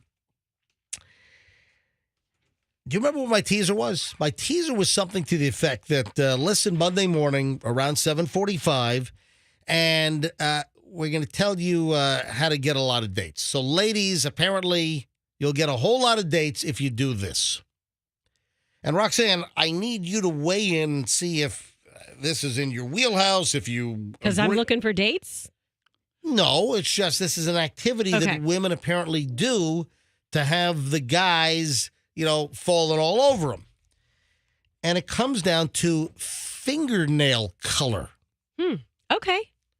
Now, I don't know let me see your nails. I'm sorry, I don't really stare at your hands much, but is that a French tip manicure? What do you call that? Is that the French manicure is coming back? It's just French. But you've got the white tips. Like Michelle doesn't do Michelle's never done the white tips. Okay, so this is why she says they make you look cheap. Oh my gosh! Well, no, I'm kidding. I'm joking. I do it because I'm kidding. Just because I'm joking. I know you're joking. I'm joking. I'm not worried about that. I'm joking. In any case, I do this. All right. Okay, you guys are hilarious. It's the timing. It's the timing. That's the beauty of it. It's the timing. All right. So Michelle just had her nails done last week. She just gets like the gloss, like the bulk of your nail is the gloss with no color. Right. But then you have the white tips on yours. Right. I just have the white tips on mine just because I like them. And can you hold they're coming up. Hold them up to back, MJTV. Yeah. Just don't hold them up. Hold them up. Andrew, can we get a shot of Roxanne's hands, please? All right. Is that the size ring that's the engagement ring? That little speck? That's what Dig Dug gave you? Bleeping kidding me today? I'm joking. You are the worst, dude. Your jokes are just kidding. falling flat. I'm kidding. It's falling flat. Let's go back to the beginning of the show. I'm kidding. It's a very nice size ring. Oh, the cheap joke didn't fall flat. That was funny. It's a very, very nice size ring. Hold it closer to the camera. Get your nails up in the camera. Look at that. The fingernails. Look at. What if we have creeps that are now going to freeze frame Roxanne's hands? Okay, Wiki hands. Yeah, exactly. Is that a and Doug? So here's the thing. I get these like this because I only go to get my nails done like once every 2 months. I don't really have time to. So then if you get them French, then they just grow out and they kind of look like your normal. They look less offensive as they grow out. All right. Now, I'm bringing up nail color, and apparently you, as a woman, you will get asked out on more dates if you paint your nails. What color? Did you fill in the blank? Yeah. Oh. I'm just going to guess that the answer is coral. That is quite a guess. Come on. Not sticking to the spectrum? What colored nails, if women paint their nails this color, you're going to get asked out on more dates, according to this expert? I have a guess. Come on. What, Froggy? Dark brown. What? No. Come on, Roxanne. Black. No. Fluorescent anything. Oh, my God. Chartreuse. Guys, it's red. That was what I was going to say. Just I was going to say red. Roxanne, I was going to say That's it. the easiest guess, and no one's guessing Yes. I think, this is my personal opinion, I feel like red, I just feel like it's more mature. What? Okay, so I'm not trying to do anything to make myself more mature, if you know what I mean. And so I steer clear of red myself. But you know what I read one time about red is that if you wear a red dress, men love it. If you walk into a room and you have a red dress on, Lady in Red, man, come on. There's a song about it. Men are going to be attracted to you. Lady in Red. Who sang that dirge? His dance. Chris Dirge. Chris de Burgh. That's a great song. What? Lady in Red? It's from, what movie is it from? Nobody else. Smokey and the Band. Was there a Gene Wilder movie? It's like 3 movies that it's been in, I swear. Just you and me. But the reason... Where I wanna be. Hold on. Why you're singing like... Julio Iglesias. That's not how any of it sounds. You're singing like Jennifer Lopez's ex. Lady in Red. Who am I thinking of? It's not Mark Anthony. You're singing like Mark Anthony over there. Mark Anthony, Sing with me. Cheeks to cheeks. Please, everybody just stop it. Nobody else. All right. So here's the thing. You wear a red dress, all the men in the room are going to want to look at you, but you're going to piss off all the women in the room. I read that one. Really? Yeah. Well, also, did I once read something about women that wear red shoes? Isn't that another thing?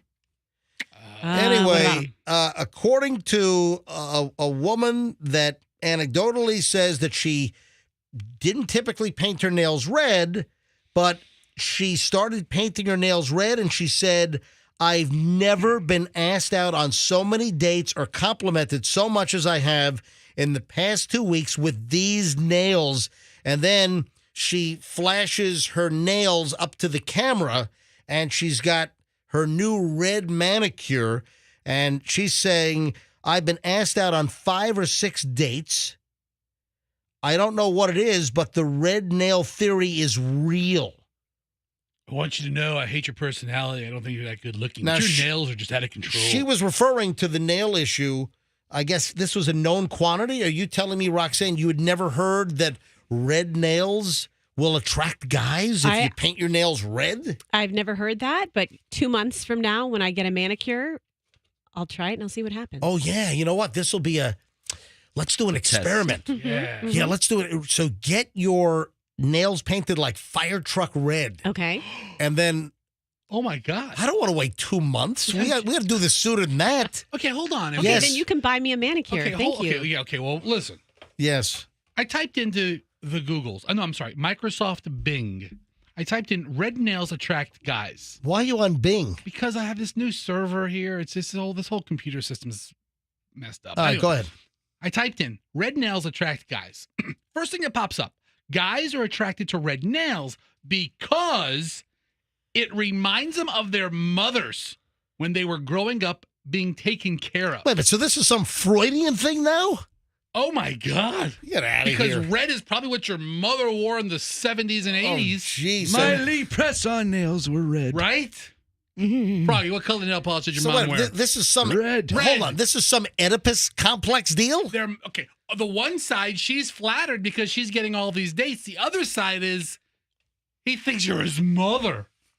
See, I told you, red has a aging factor to it. Wow. Red lipstick. What your grandmother nails, always? yeah. Your grandmother always had red. Red lipstick. You're right, Rox. Paint my toenails red. Grandmother never went to the beauty salon and said, "Paint them black. I want to look goth." She never did. Everything No. was red Yeah. on the old ladies. Red rouge. That's right. The cheeks were red. Yeah, it reminds them of their mothers. Don't be so flattered, ladies. I mean, you may get a lot of dates, but who knows? Yeah. you know what I did with my toes, right? What'd you do? Look, we talked about Oh, yeah. that. Last week, Roxanne did one color, one foot, one color, the other foot, Yeah. neither of which are red. I couldn't decide. MJ, I have a question. Yeah. What's an octopus complex? I didn't say octopus complex. I said Oedipus complex. You said octopus I complex. did not say octopus. I said Oedipus. Bring in the MRI machine, Fester. Did he say octopus complex? Andrew, can we roll back? Can we roll back and record? I said an Oedipus complex. That's when a guy's attracted to his mother. I experienced an octopus complex It's this an weekend. Oedipus. I didn't say I'm octopus. pretty sure you I did. said Oedipus complex. Roll the tape back. I didn't say octopus complex. You know, I was at a restaurant. They had octopus on the menu, and I so wanted to order it, but then I had a complex that everyone would judge See? me if So they does saw that MJ. movie. All right, hey folks, I got to tell the Halloween story. Then we'll do the Halloween edition of the Impression Connection. It's back. People love this. Your chance to call in just a matter of moments. But first, here's today's Trip a Day song. So the Trip a Day is back. We're giving away a trip every single day. So the Trip a Day song to win a 3-day staycation at the Plantation on Crystal River is In the Air Tonight.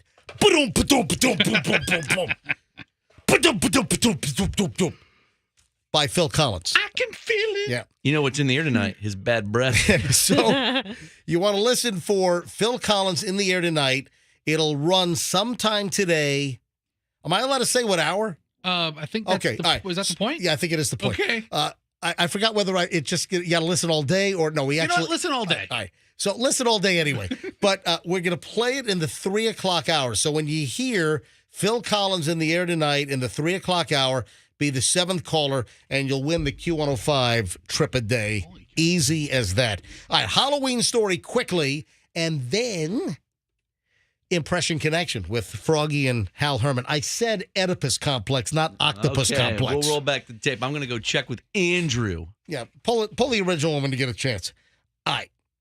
I was reminded of this over the weekend because our friends that we pulled this on, they sent the picture to us with a little thing 11 years ago today. You know, in your camera roll, it'll pop up. I'm on Android, and my Android does it, and it's like memories, like your photo app. It'll like pull stuff from years ago, and it'll remind you, hey, 5 years ago today, and it'll show you a picture. 11 years ago over the weekend, I think it was on Saturday, Michelle and I showed up at a friend's house on Davis Island.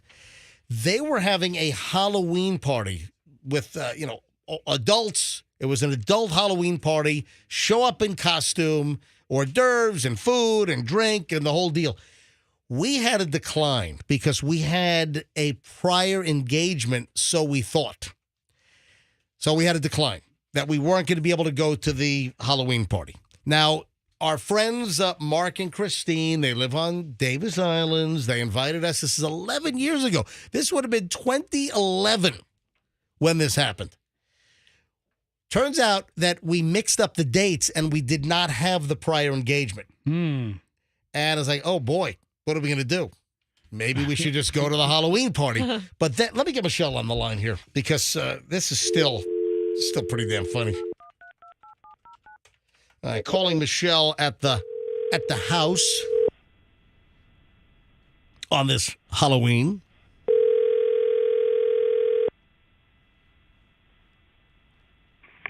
Hello. Happy Halloween, my Elvira.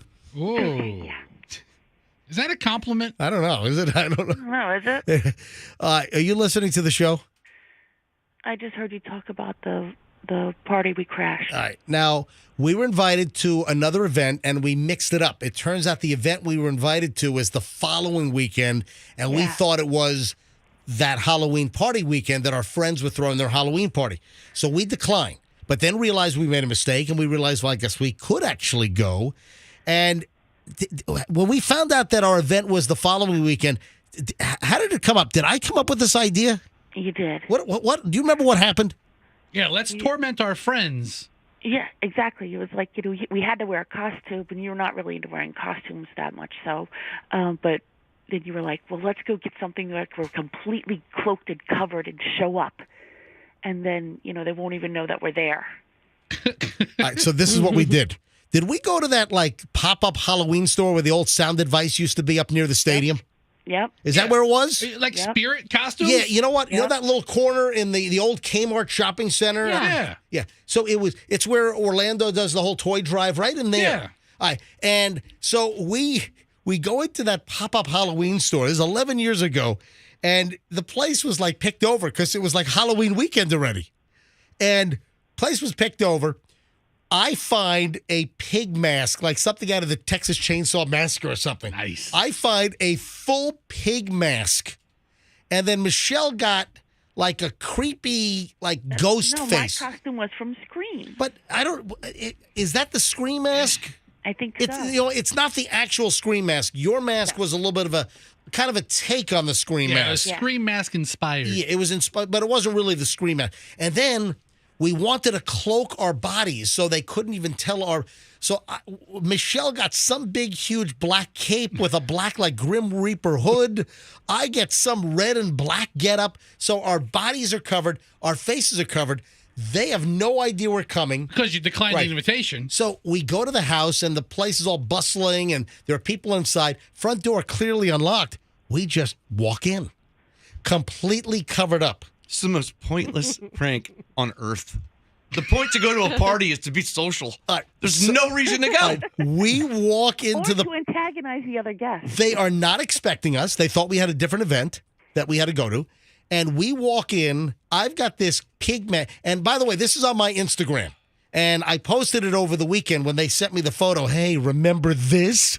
So if you're on Instagram, give me a follow, Certified MJ Radio. It's the second item up there. You can't miss it. So if you're on Instagram, you can go to Certified MJ Radio. Certified MJ Radio is my personal feed, and give me a follow while you're there. Or we're going to, Andrew, is it already posted at mjmorningshow.com as well? Is it already up there? Yes, no, maybe so. Is it already posted? All right, Andrew, can you reply back? All right, Andrew. Sorry, I was on the phone. Okay. He's working it out.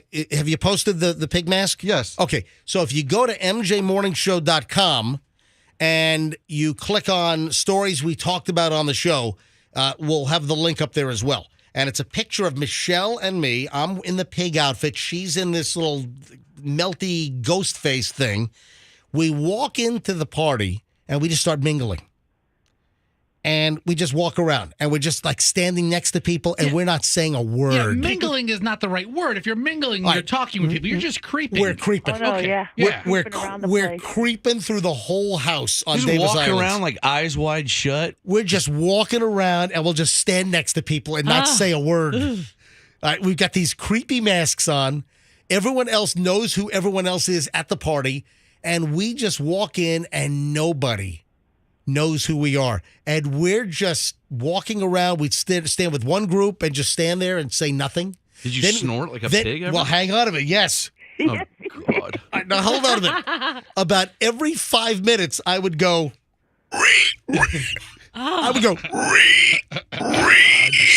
Weird. So not a pig oink, but a pig squeal. I would do squeals. That's the squeal from that movie. Yeah, Deliverance. Deliverance. Yeah. I might have gone. I might have gone a couple of times, but I did a lot of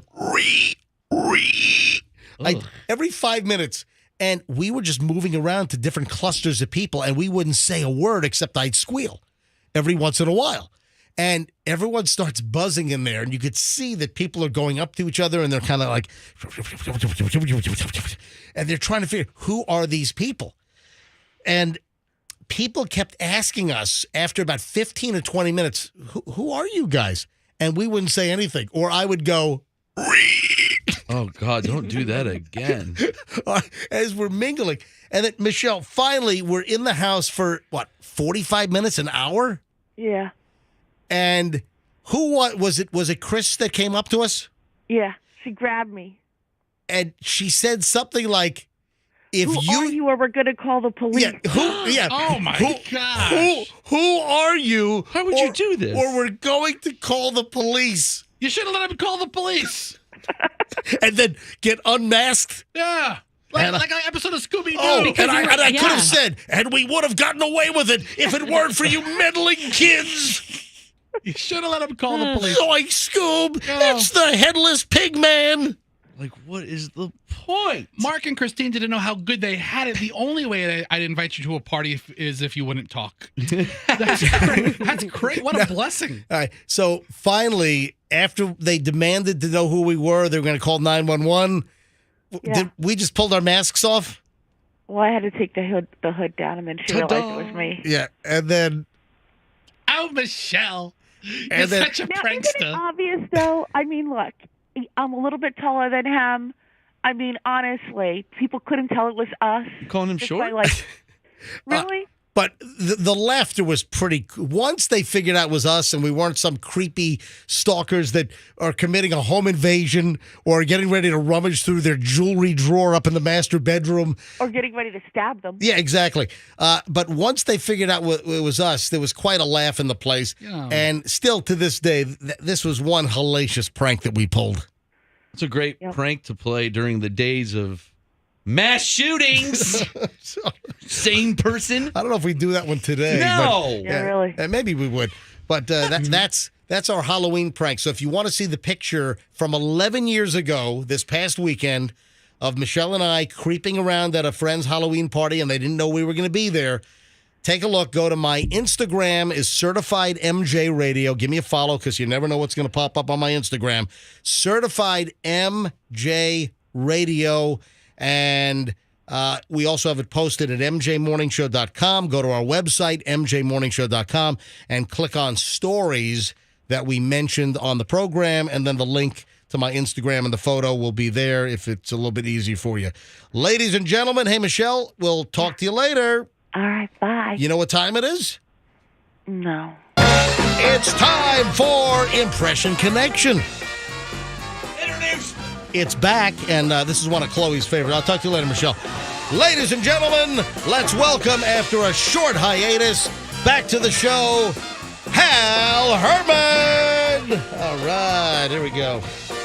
Oh, I'm scared today. Happy Halloween, everybody, and welcome to the Impression Connection Halloween edition. That's right. It's the Yes. Halloween edition of Impression Connection. This is where you, the MJ Morning Show listener, you get to call up, pick which of us you want to play the game with. Yes, that's very true. We have to do an impression, and you have to guess what impression we're doing after we reach into a bucket and pick out some random paper that has a celebrity name. That's the bucket, the actual official Impression Connection bucket. It's a Coors Light beer bucket. Ignore that. I mean, it's like the bucket you get at a bar where it's like, 5 for 14 or That's something. right. Let's go to phones. If you want to play Impression Connection, you Now, pick... wait a minute. I haven't even told you what... Let me give out the phone number. Hold on a minute. You think you're a host? Jeez. Go ahead and tell everyone what the theme is of today's Impression Connection. The theme of today's Impression Connection is... On Halloween. You going to interrupt me again? Really, what is going on? What do you think the next words out of his mouth were going to be? What is On the Halloween is... Dead slabs. Hold on.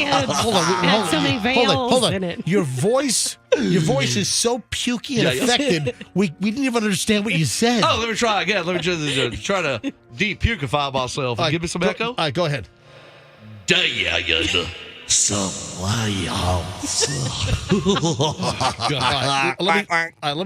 Let me translate that. It's dead celebrities. Yes, So, but you got to say it like this.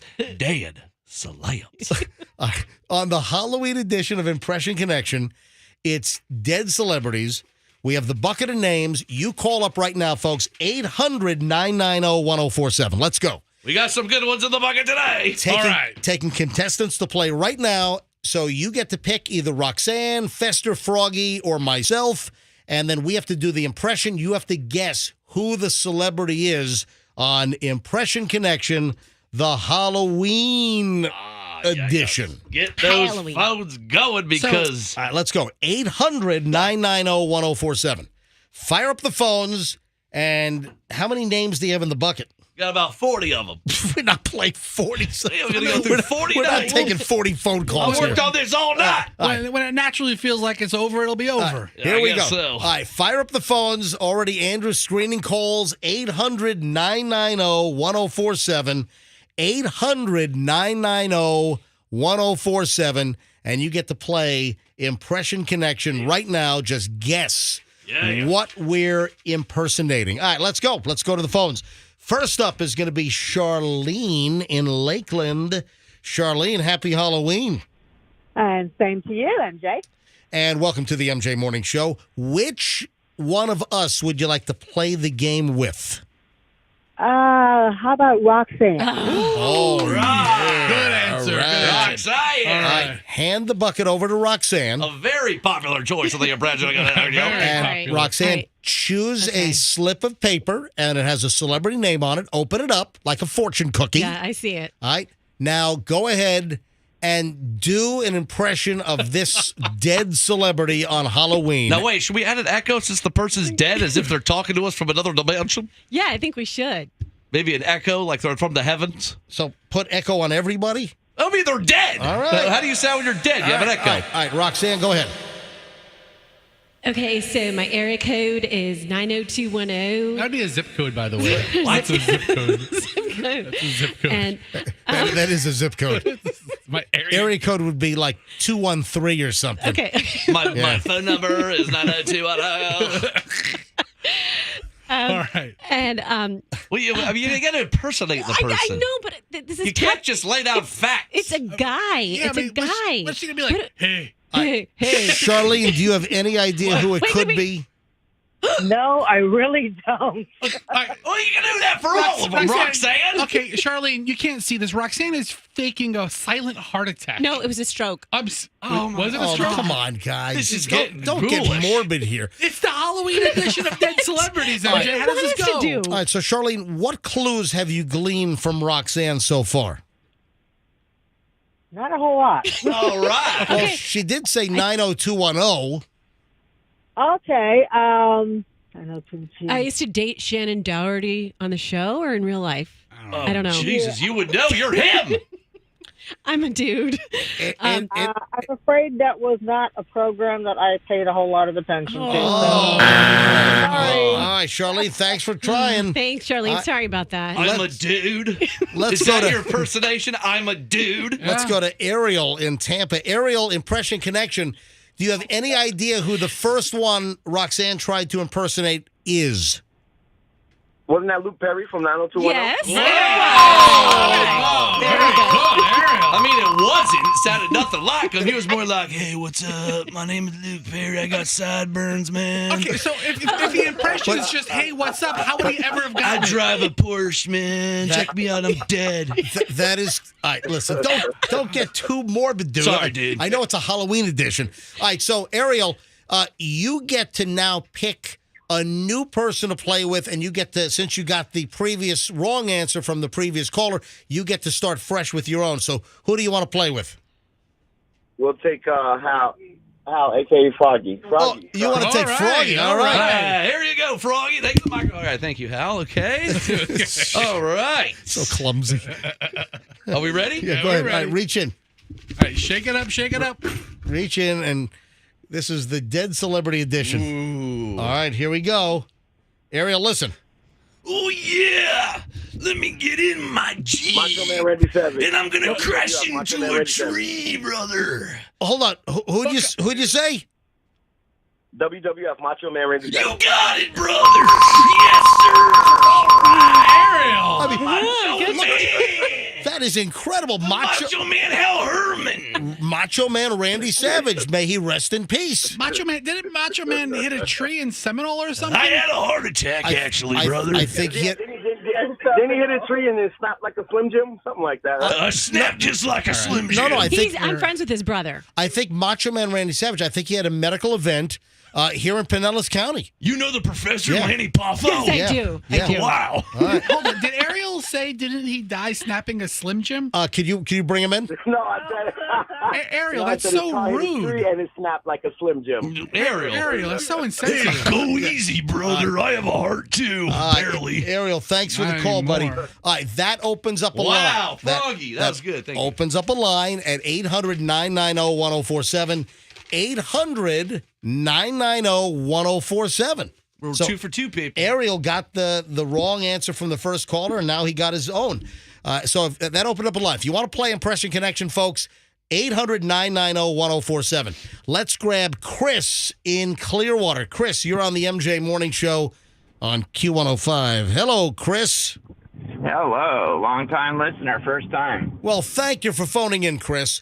Chris, Impression Connection, who do you want to play with? Let's do Roxanne. All right. All right. Okay. Here we go. Let's pick the worst person. No way, No, I'm going Roxanne, to do you're a good great. job. I'm going to do it for you. All right, here we go. Roxanne. I don't know. All right, here we go. Wait a sec. Hang on. Oh, my God. Oh, hang on a sec, folks. What's going on? Oh, my God. Put it up. What the hell was that thing? Something has just walked into our studio. Is that some sort of a creature? Oh, my God. Froggy. I don't even know who that is. What is that thing? Hal Herman's up on a chair. All right, hold on, Fester. You put. Oh, my God. You're not going to believe what just walked into our studio, ladies and gentlemen. Oh, God. Chucky. Chucky has just walked into our studio on Halloween. All right, folks. MJTV, this is going to be spectacular on MJTV. All right, Fester's putting a microphone in front of Chucky. This costume is amazing. All right, this costume is fantastic. Look at, can you see Froggy up on the chair? I love Take that thing away from me. I'm not even joking. I have a thing about that movie. Oh, you're out of range. You got to move over a little bit. All right. I'll get a little closer, I guess. Hang on a minute. Hey, all right. Hey, not too close. All right. Holy crap. Froggy. I think I dutied. Froggy's up on a chair now. I'm gonna get down because. Hey, Fester, can you get a picture of Chucky, please, folks? Jerk. Chucky, like a life-size Chucky, the real Chucky. He's here. Just walked into the studio. All right, do you? All right, so hold on. The microphone's blocking the face a little bit. Are you going to talk? All right, hold on a minute. Move the mic to the side. Yeah, over there. All right, now that's a good shot. Do you have any idea who is Chucky? Me? Yes. Does anyone have any idea who's in the Chucky outfit? Yeah, I think so. I couldn't fathom a guess. All right, who do you think it is? You want me to say it now? Yes, yeah. It's Shorty Shane. Yes. Oh, God. You know why? I'm a hand starer, and I recognize those beautiful hands. I almost had a heart attack. Hey, Shorty Shane, welcome back to the MJ Morning Show. What's up, bro? What's up, bro? I can't even hear myself. That's amazing. So you're a human? All right, we're gonna get doll, bro.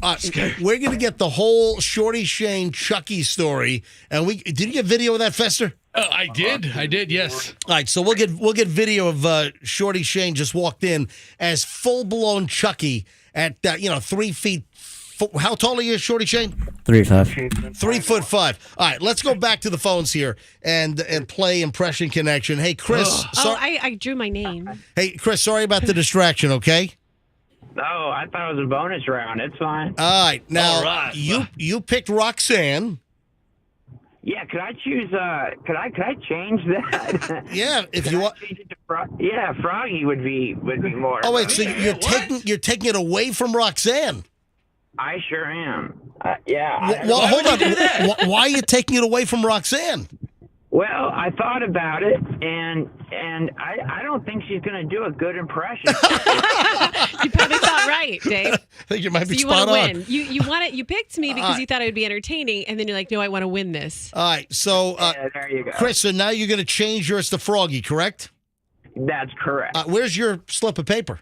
I'll save it for the next time. Well, no, let's put it back in the bucket. No, I'll save it for the next time. No, because someone's got to pick it. Guess what, Dave? You would have won with the one I got. By the way, wait a minute. FYI. All right, You got to put that back in the bucket. Yeah, you got to put it back in the bucket. All right, so put it back in the bucket. Put it back in the bucket. All right, back in the bucket, Roxanne. Back there it is. in the bucket. All right, Frog, go ahead and pick a name. All right, here we go. All right, Chris, here you go. Froggy and Impression Connection. Let's do it. And here it is. Froggy, do the impression and see if Chris can guess who it is. Go ahead. All right, everybody, welcome to the feud. And we got a couple families here. We got some questions on the board. Number one, how many gaps are in my teeth? Number two, how much do I weigh? Welcome to the feud. Thank you very much. That helped. Everybody knows my name. All right, do you know who it is? I'm extremely large, and I have many gaps in my teeth. And, of course, I'm dead. That guy, that Family Feud guy that. Come on, give it to me. Louis Anderson. Louis Anderson is correct. That is correct. By the way, I'm dead too. That is Louis Anderson. Man, I'm on a roll. Dave, can you do a Louis Anderson impression? I was just curious. You sort of sound like Louis too. Who? Oh, Dave, can you do a Louis Anderson? Oh, I'm sorry, Chris. I can try. Go ahead. Let's see. So, all right. I knew she might ask me that. Okay. Oh, gosh. I guess not. Well, hi, everybody. Thank you for coming to our show. You sound more like Louis than me. All right. Hey, Chris, congratulations. You got it, buddy.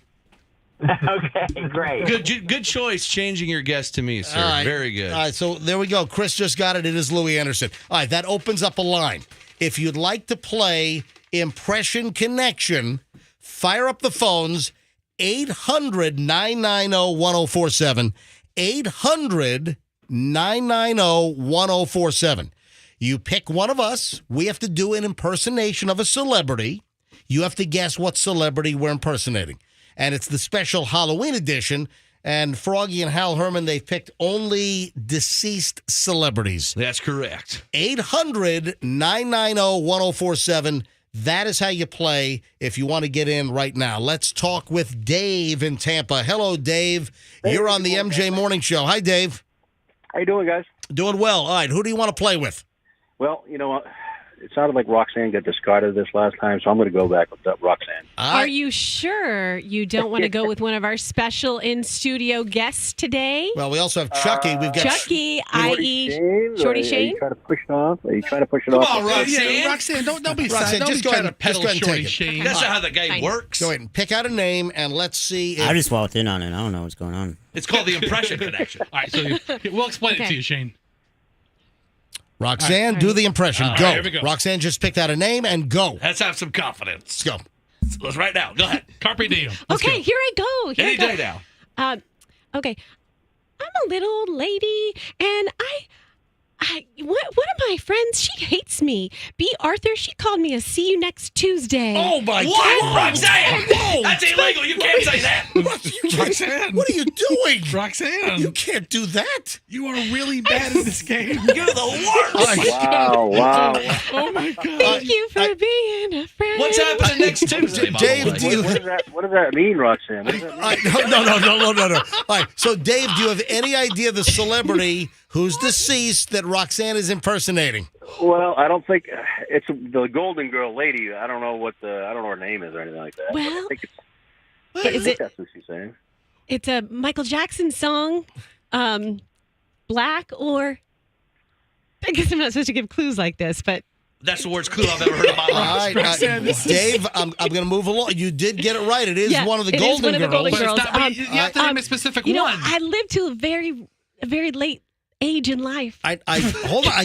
Let me go. He's already gone. I've already hung up on him. So we're gonna. That opens up a line, folks. If you want to play Impression Connection, let's go. 800-990-1047. 800-990-1047. Let's ask Lisa. First of all, Lisa, do you know who the previous dead celebrity is that Roxanne tried to impersonate?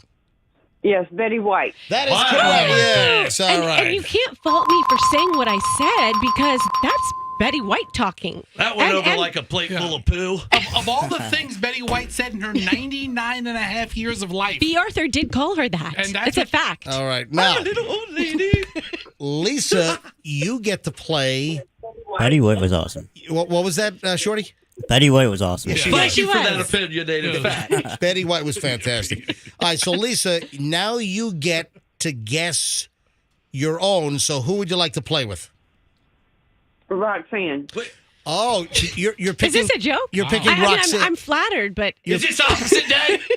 You know, we got a great impersonation. This is here named Fester. All right, so Lisa, Roxanne is going to pick out another name. All right, hand Roxanne the bucket. What are you trying to do to us, Lisa? Good luck it with the bucket. It's almost like they're single-handedly trying to kill Impression Connection. Good luck it with the bucket. All right, guys, we've got 40 names. We've got to go quicker Come here. Go on, ahead. we got 40. Let's go. Okay. We're not going to do all 40. Trust me. it's close to midnight and something evil's lurking in the dark under the moonlight. You see? Okay. Any ideas here? That's the best you can do? You can't even put on a voice? All right, do you know who it is, Lisa? Michael Jackson. That is correct, yes. Yeah, because she was singing a Michael Jackson song. All right, so Roxanne, why wouldn't you go hee hee, or why wouldn't you say like, "Hey, Bubbles, you want to go trick or treating"? Okay. Listen, when I say that stuff, then you guys are like, "No, you can't just spit out facts about the person." It's called the Impression Connection, not the facts about celebrities. Yes. Connection. So she impersonated Michael Jackson singing I Thriller. did. All right, Lisa, congratulations. You got 2 in a row. So you got the previous mistake, and then you got yours. Congratulations, Lisa. Thank you. Hey, thanks for playing. Thanks a lot, Lisa. Thanks for nothing. That opens a lineup. 800-990-1047. 800-990-1047.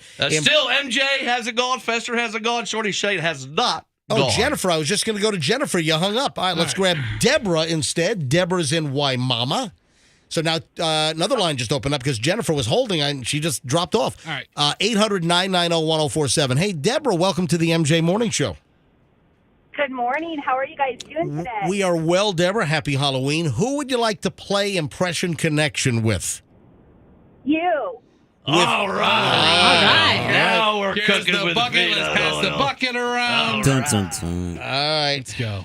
The king of impersonations. And by the way, Shorty Shane, because Shorty Shane just popped in as Chucky. Yes. Shorty Shane is an option now for our listeners as well.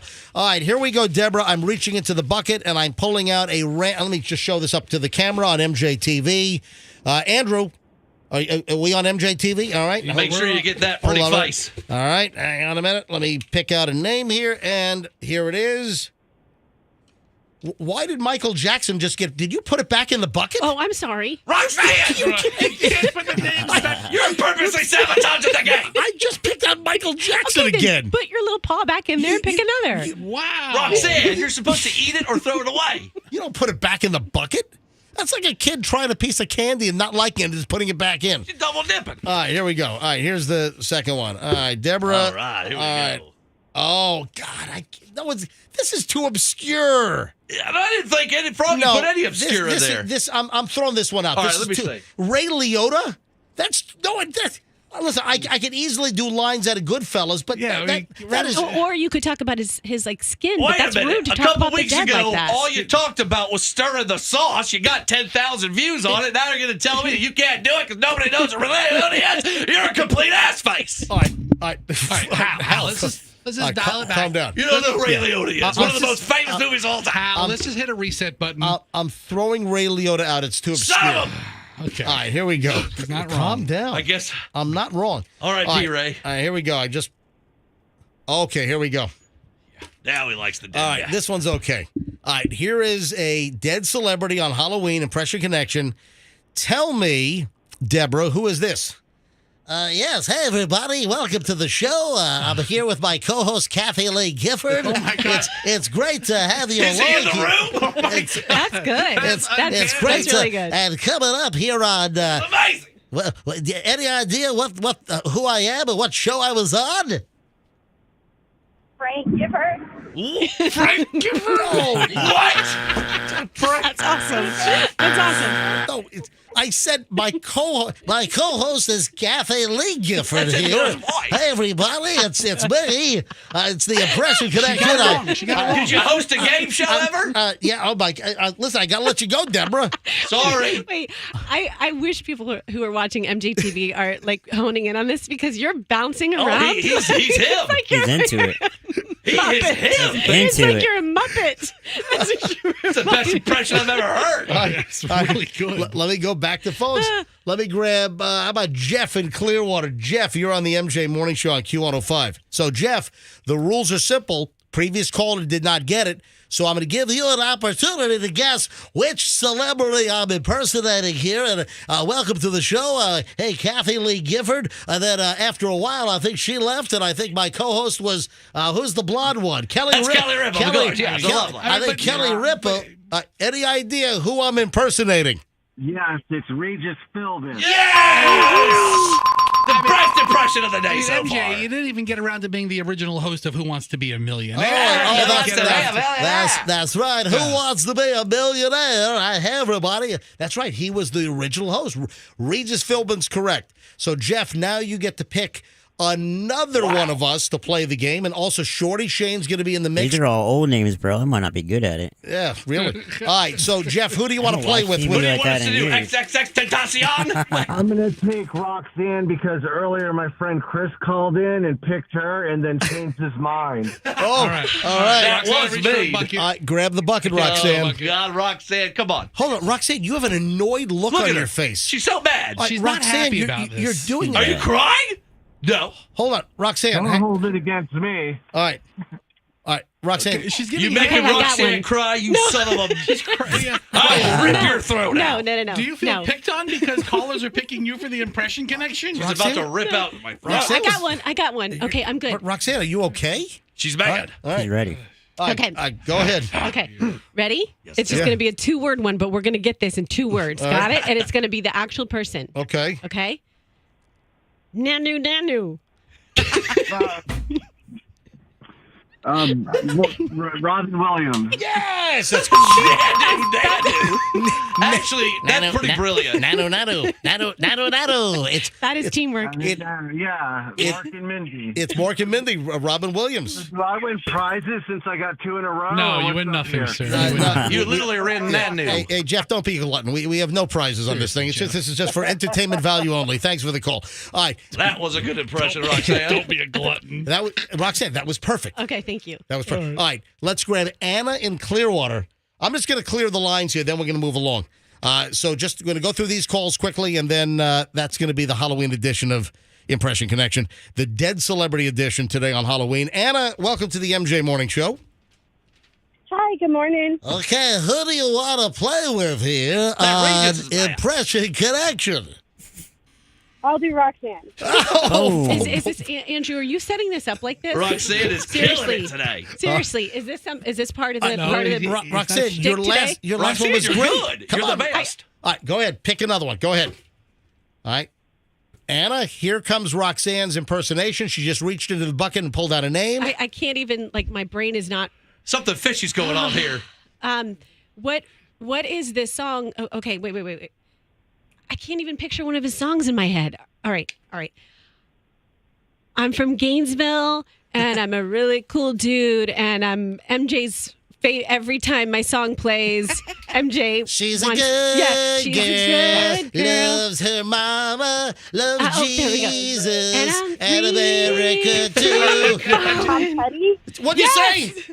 Yes, she said it. Tom Petty? She said it. How'd you like that mashup, that free-falling mashup with MJ's song? That is correct. You got it. Thank you so much. Thanks for playing. Crazy Dave is in Largo. We haven't heard from him in a while. Crazy Dave, welcome to the MJ Morning Show, buddy.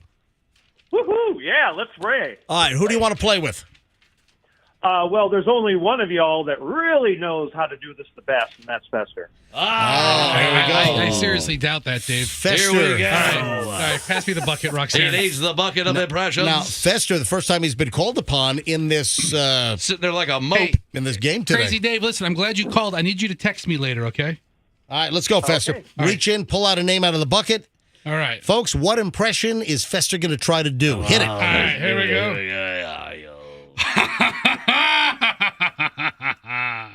is that? Here we go. Oh, hello, yes. Oh, now that I'm dead, my family can fight over which one of my many castles they live on, and my good-for-nothing son, Charles, will be king, and his ugly throne of a wife, Camilla, will now be the queen pro-temp, or whatever the hell they call her. You know, I never got over that Diana thing. Charles, how could you screw that up so badly? Fester. Philip, where are you? Crazy Dave, who is it? Okay, well, Fester delivers once again because obviously he is doing our deceased queen, Elizabeth II. Hello! Queen Elizabeth, yes. That's correct. Hey, Dave, seriously, send me a text later. Your wife works at hotels, right? She does. Oh, good. I need that hotel discount, so I need you to send me a text. Come on. Yeah, all right. Okay. Yeah, All right. thanks, Dave. We'll see what we can do. Dave, thanks. Send me a text. Fester's private text line, his private cell phone is, Hal? 813-310-8444. I was booking hotels for the holidays. I'm like, wait, hold on. Crazy Dave's wife works at a hotel. I need him to give me a text. All right, let's grab Joey in Land O'Lakes. Last two calls on this, and I got to move on. All the other folks I'm going with Joey and Spencer, and that's the last two. So everyone else that is calling in, I'm ending it here because I'm running out of time. Joey, welcome to the MJ Morning Show. Which one of the crew do you want to play with? Good morning. Let's go with Roxanne. Okay, all right. Yeah, now they're doing it on purpose. What's going on there? She's good. All right, Roxanne, reach into the bucket, pull out a name, and... Okay. I mean, you know what I've realized is there's a distinct pattern. It's mostly men, and I'm drawing mostly men. It's hard for me to do a go man ahead. accent. Let's go. Okay, so this one, I'm a really nice guy, one of the nicest guys in Hollywood, and I do hope the Olsen twins come to my funeral and maybe give the eulogy or something. You don't sound like a man. I stayed at a hotel. I stayed at a hotel room in the Orlando area. All right, hold on. This is just getting. This is getting depressing. Do you have any ideas? Do you want to do the aristocrats joke? Or maybe do an intro to America's Funniest Home Videos or something. Do you have any idea? Yeah, I got nothing. I was actually joking when I picked you. I was going to back it up and say Fester, and I didn't want to do that. Okay, so I'm gonna pass to Fester. There you go. There you Nobody go. heard me. No, you got to pick another one. Joey, do you have no idea? I mean, do you? I don't have an idea on that one. No. All right, Joey, thanks for the call. Joey, you're out. All right, Spencer, let's see if Spencer can pick that up. Spencer, do you have any idea who the deceased celebrity is that Roxanne tried to impersonate and the previous caller could not get? No, I do not. My TikTok live stream knows who it is. Yes. All right, so Shorty Shane has more people on his TikTok live than you can imagine right now, MJ, and they're all guessing. Do they know? They know? Yeah. I mean, it's pretty obvious. Okay, hold on. Roxanne has... You pick it up. I'm going to pass it to you, Fester. Okay, I got to tell everybody. Roxanne's a little spun out on this whole impression connection. She didn't expect to get picked 25 times in a row.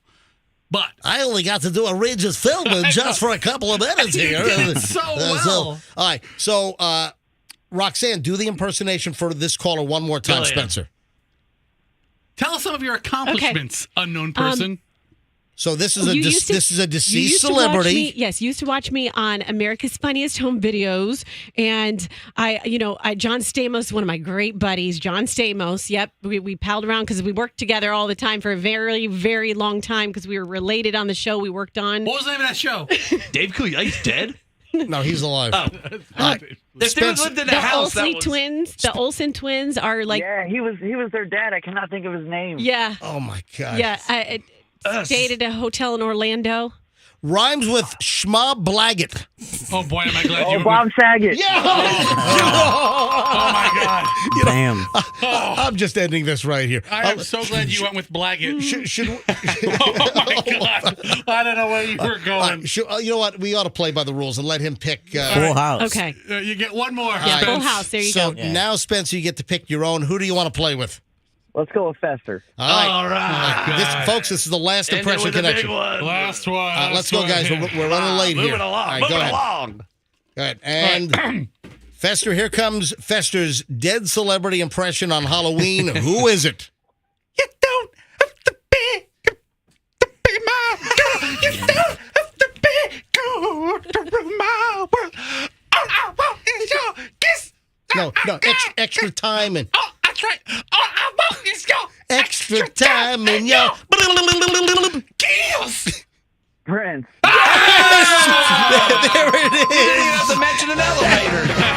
There you go. All right. Thanks for playing, everybody. The Impression Connection. Spencer, thanks for playing the Dead Celebrity Edition, the Halloween edition of the Impression Connection. Roxanne, the player of the day. Roxanne, MVP of Celebrity Impression Collection.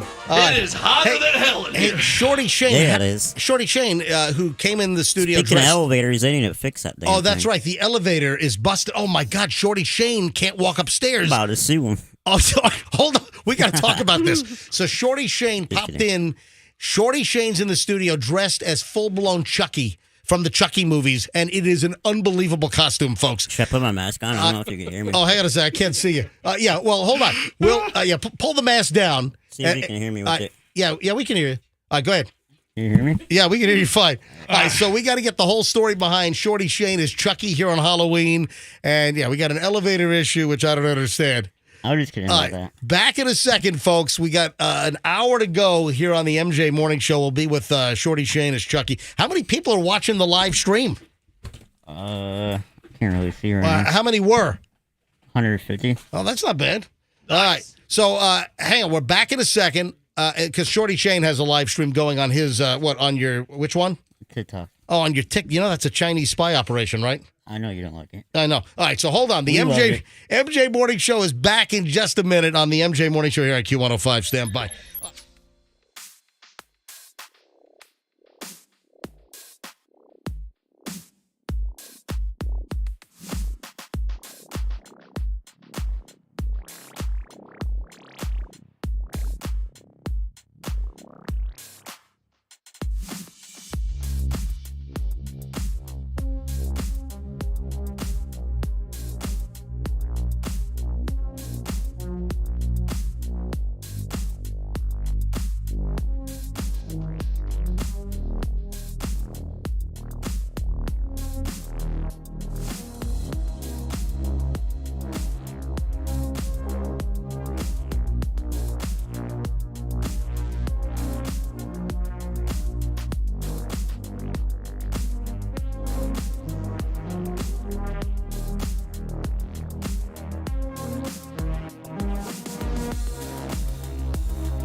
crew here rolling up on 8:57, running a few minutes late. The Impression Connection just went a little longer than I thought. In the middle of Impression Connection, Shorty Shane walks in dressed as full-blown Chucky. And, of course, Shorty Shane, you're 3'5"? Yes. If he sounds a little muffled, he's got the mask on. Hey, Andrew, do you have a good shot of Shorty Shane? Is it a good camera shot? Oh, man, this is hysterical. So Shorty Shane has got a full-blown Chucky mask on. You've got the whole outfit on. You got the Chucky overalls. You got the whole shebang. And what was the, you want him to stand up? For the whole costume. Yeah, so we're gonna have to work that out. All right, come on. You know what? Real quick, Fester, help Shorty Shane stand up quickly so we can get a good camera shot here. All right, sorry, Shane. All right, so yeah, just stand up and then we'll get a good shot here on Halloween. Careful. 1, 2, 3. All right, there we go. Oh, that's amazing. Okay, this is making me nervous. Now, do you have a good shot or is it's cut off now? All right, hold on a minute. Now, Look at that. There we go. That's it right there. Is that good? That's the business. Is that good? Oh, yeah. I just moved the MJTV camera. So if you go to MJTV on MJMorningShow.com, you can see Shorty Shane as Chucky. So go to MJMorningShow.com and just click on MJTV at the top, and you can always watch the show live from 6 to 10 a.m. And then you can watch the repeat anytime you want. So if you can't watch now, just go to MJMorningShow.com later today and click on today's MJTV for October 31st. And then you can see Shorty Shane as Chucky, and this is spectacular. All right, let me move the camera back down. All right, is that? Do I have it? Good. I'll adjust it. Is the shot good? Good. All right, so Shorty Shane, you went viral over the weekend because you just walked around downtown St. Pete dressed as this, going to bars. Hang on. Is that? We got a lot to do here. His headphones are falling off. Yeah, you're right. All right, so that's good. All right, so you walked around downtown St. Pete dressed as Chucky. Yeah, and I got slapped and everything. You got slapped? That's assault. Why would people slap you? I don't know, dude. So we went down there with the intention, like, people obviously wanting pictures. Yeah. But it turned into a shit show. Oh, hang on. We can't say so that. on the list of words we don't say, that's one of them. Chucky. He's in character. Yeah. I just had to dump that. Yeah, you can't say bleep show. Yeah. Yeah. We say bleep show. Or we say schnit show. Yeah, that works we too. can say schnit show, but we can't leave the N out. Afternoons, 3 to 6. Do I need to give you a list of the FCC 7 dirty words? Yeah, they're probably the ones you think of off the top of your head. All right, so folks, another reason to watch MJTV, because that won't be bleeped out, or in the podcast, it won't be bleeped out, but I just dumped it off of the broadcast signal on one. It was a mess, is what it was. What was that? It was a mess. So why did you dress as Chucky roaming around downtown St. Pete and the bar scene over the weekend? Why did it turn into a mess? We were at a party, and then we left to go downtown and meet other people. Yeah. So we went from a house party to downtown. And it was already late. It was like 12:30 at night. Right. And it was like beyond crowded. And people everywhere. And I just put the mask on and started walking around and got bombarded. Oh, wow. Well, listen, everyone was like, is that a real person? And they're like, yeah. And then we found a spot and I sat on a stool like outside $5 on Central. Yeah. Just like I am now. And people were like, oh, heck no. That's hysterical. Did people think like some irresponsible father or mother brought their 5-year-old kid out dressed as that's Chucky? The thing, they didn't know who I was. Like, if I was an adult and a kid. And then for that lady to hit me, like... There's a lady who hit him, slapped him across the Chucky mask. Exactly. You didn't grab her, did you? No, she's all over the internet looking stupid, though. All right, listen, that's hysterical. All right, so... Chucky, Shorty Shane in the studio this morning. We'll have pictures and we'll get the video up on MJMorningShow.com later on. And, of course, it's on MJTV right now. All right, we got to lightning round a lot of things. We have a lot to get on. It's a busy, jammed-up Monday show here on Halloween. Tonight's the next Powerball drawing, right? Because, last year they added the Monday night drawing, right? Yeah, nobody won on Saturday night, so it's like over $1 billion now. Yeah, this is nuts. So Powerball, no winner on Saturday night, which is fine with me because Michelle and I flew over to Fort Lauderdale on Saturday morning because my dad, he had an 80th birthday yesterday.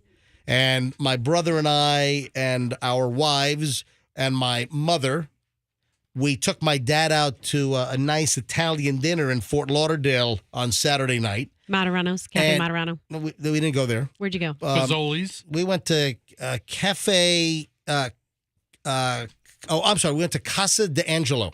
Nice. Is where we were. Food was okay. I think that the place is too crowded. I don't think they can turn out the quality they need to turn out. I think their kitchen is too jammed, and they're strained because there were like 600 people in the place. It's just it's too big. But anyways, it was a great evening out with the family, and I meant to go buy Powerball tickets on Saturday because we flew into Fort Lauderdale about 11 a.m. on Saturday morning. Dinner was Saturday night, and I thought I forgot I needed to go buy Powerball tickets, and I thought, hey, you know what? We're from Tampa Bay. I'll go to some seedy, cheesy Fort Lauderdale convenience store and buy my Powerball tickets because it was like $800 million, and I forgot. And then the next thing I know, Powerball numbers have been drawn. I'm like, oh, son of a! I forgot to get my Powerball tickets, but then I heard late last night, no winner. I'm like, oh. Yeah, because I'm really going to have a chance if I drop another $30 to buy tickets for later tonight's drawing. Like I'm really going to have a shot at this. I mean, I bought tickets last Wednesday. I bought $30 worth of tickets. I haven't checked to see if I have any of the numbers correct because I'm just waiting to see if there was a winner. And then, within like a month or so, I'll check and see if I have any additional numbers that might have, gotten me $5 or whatever. So I did have a little sigh of relief when I heard there was no winner on Saturday night because I would have just dropped $30 on another 10 tickets with the multiplier deal, and I would have just, essentially flushed another $30 down the toilet. So I saved $30. I'm going to spend another $30 on the way home after the show today for tonight's drawing, and that's essentially going to be another flush job. Just might as well just rip up the $30 and throw it out on the interstate on the way home. That's all it is. But still, somebody does win occasionally, and tonight it's $1 billion+. I think it's only the second time that Powerball has been over $1 billion. So it's an enormous number. It's a gigantic number. Yeah, Andrew. If you toss it down the interstate, Fester's just going to pick it up anyway. That's true. Fester's going to stop his car and go pick it up. So that's the Powerball deal. $1 billion+ tonight. Good luck. Did you guys see the chicken arrest? The couple here in Pinellas County? No. You got to be kidding me. I mean, I know I've seen this in the past where people will snack on things in a supermarket and then put packages back. You've seen that where people will eat some cookies or somebody will eat something in the supermarket and then they'll just, whether the package is empty or whether they're like halfway done with it, they'll just shove the half-eaten package on a shelf in the supermarket. That's disgusting. It is. We've all seen this. I could picture somebody in the room doing that. Yeah, that's a Fester. Some of us has done it. Yeah, it's a Fester deal. Dude, I went to a grocery store, and it was like, how they always offer cookies to the kids at the bakery? You mean like Publix? Like Publix. But this particular was like right before closing. Yeah. And the lady's like, yeah, we're out of cookies. And it was like displays full of cookies. I took one, ripped it open, gave 2 to my kid. I said, hey. What? I was like, there you go. Wait a minute. Dude. They told you they're out of cookies for the kids? I don't want to make a big deal about this. And then you just opened up one of the packages and took 2 cookies well, they out. have like the 2 dozen cookies, right? And you dispensed your own cookies to the kids for free? I have 2 kids, and I always go I don't know if you're allowed to do that. I opened it right up, said, here's a chocolate chip for you, sprinkle for you, put it back. I said, hey, this one's damaged. Put it back, hand it right to the lady. So, yeah, that's how you take care of that. Shopping was a pleasure that day. What did she say? What did she say to you? That's what she said. All right, this happened at Walmart, folks, and again, this is... Yeah, don't knock Walmart's hot and ready fried chicken. That's surprisingly good. Well, this was not fried chicken. Oh, okay. We said chicken. I don't know what you're talking about. We got a chicken situation at Walmart. 2 Largo residents, of course it's Largo, because Largo is just the new hot zone for morons in the news. 2 Largo residents have been busted. So Pinellas County, I'm sorry, this was Largo Police, so it wasn't the Pinellas County Sheriff's Office. Largo Police said that 2 individuals were caught eating half a chicken a rotisserie chicken while walking around Walmart, and then they just put it back on the shelf. Oh, well, I was thinking it was raw chicken. That would make it a No, story no. because then they're tempting the fate of the law and tempting the fate of salmonella. This is the Walmart rotisserie chicken, and they ate half the chicken, and they just put it back on the shelf. According to the arrest affidavit from the Largo Police Department, Christian Ray Reeves Putnam, my God, how many names? Christian Ray Reeves Putnam, I think they tried to name him after Florida counties. It's like- 26, and Alexis Ann Marie Castillo. Why do they all have 5 names or 4 names? 32. They were shopping at Walmart when they were seen eating the chicken out of the rotisserie chicken container. And that's that plastic. It's shaped like a chicken. It's got the black bottom and the clear top. You know what I'm talking about. Yeah, that's at Sam's Club and Costco. Yeah. In Walmart, I think it's in a bag. Oh, I'm sorry. Is it? Like in a little hot bag. Oh, why don't you eat off air? I'm sorry. What are you eating? I didn't know I was on the air. What do you think we're doing? Einstein Bagels came by. I made myself a nice bagel. Do we have is he on video? I mean, Shorty Shane show. Is he on video? He's just destroying a Smells bagel. disgusting. So it had jalapeno cream cheese and it was way hot.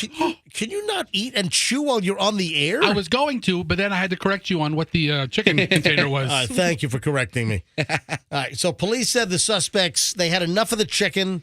They resealed the container and they just put it back on the shelf. Can you imagine if somebody picked up one of those? Can you imagine you pick up a rotisserie chicken and you just throw it in the cart, you check out, you get home. Hey, kids. Hey, hun, I'm home. I got the rotisserie chicken at Walmart. You take the thing out of the bag, It's half and picked the over. chicken is half eaten. So What the hell? none of this is good, but the worst part is obviously putting it back. If they would have put it into trash and then walked out, they're still stealing it, but they're not trying to contaminate or hurt anybody else. And they're using their dirty fingers to pick it all out of there. Yeah. So they were later caught while trying to leave the store. They didn't pay for or scanned additional items that were in their shopping cart. They're just they're scoundrels, these two. After being read their rights, the defendants apologized and said they were homeless. Both have been charged with petty theft. So eating half a chicken and putting it back. Yeah, the problem is they put it back. I mean, the problem is, of course, they stole it by eating it, but... Wasn't that a bit we're going to do? We're going to send you to the grocery store and then eat everything you buy and then just put on the conveyor belt. Yeah, I was going to buy it, though, because the key is to buy it. You go through the register, they don't make that big a deal about it. That's a great jail story, though. Yeah, the Jeffrey Dahmer. Yeah, why are you in here? I ate a chicken at Walmart. We ate half a rotisserie chicken at Walmart and put it back. That's pretty epic. Yeah.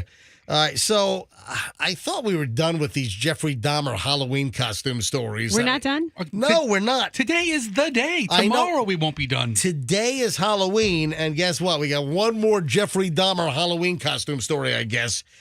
Milwaukee LBGTQ bars are banning customers from wearing Jeffrey Dahmer costumes.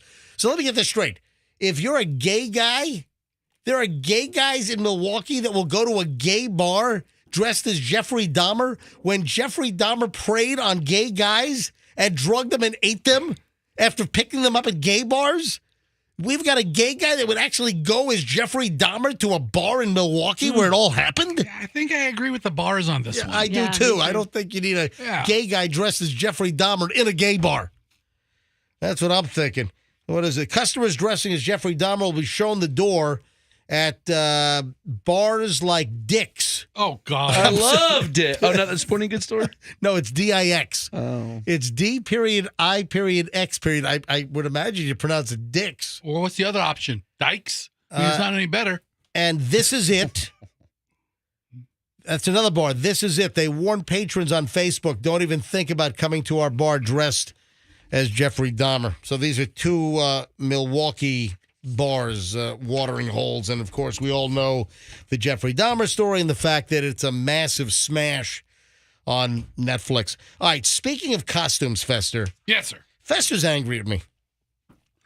On Friday, Fester wanted me to play along with this Halloween meme where you put your own face on the Halloween costume and you customize the box. Fester. Yes. You got the whole crew to do this thing. It is circulating all over the place. Fester, you came to us on Friday. I had already seen over the previous week or 10 days about 80 people sent me different variations of this, and I was over it. I saw it as well. Listen, it's not earth-shattering stuff. It's been out there. We're not the inventor of it. It's the Spirit Halloween costume box that you can customize and make a meme. And I'm telling you, I've had at least 80, maybe 100 people. I've gotten texts from friends and relatives. I've gotten emails. I've gotten posts on my social media. So I'm just kind of over this. Now, Fester, where did you find it, and how do you customize this thing? So it's a template of the Spirit Halloween costume packaging. Yes. Where you can put anything you want in the orange section. And listen, it's all over Facebook and Instagram and all. It's all over your socials. And you post a picture in like the window where you would see the costume, and then you customize the verbiage on the side of the box. So I asked Roxanne, can I take a full body length photo on Friday? And then, of course, Roxanne had to make sure the lighting was correct, that her chin and jawline were in the right position, and that her skin tone was radiant. And anything else that you didn't look like Two-Face from the Seinfeld episode. Is that correct? And I had to, make the right expression. We took 40 photos. And then I got one of Froggy, and we took one photo.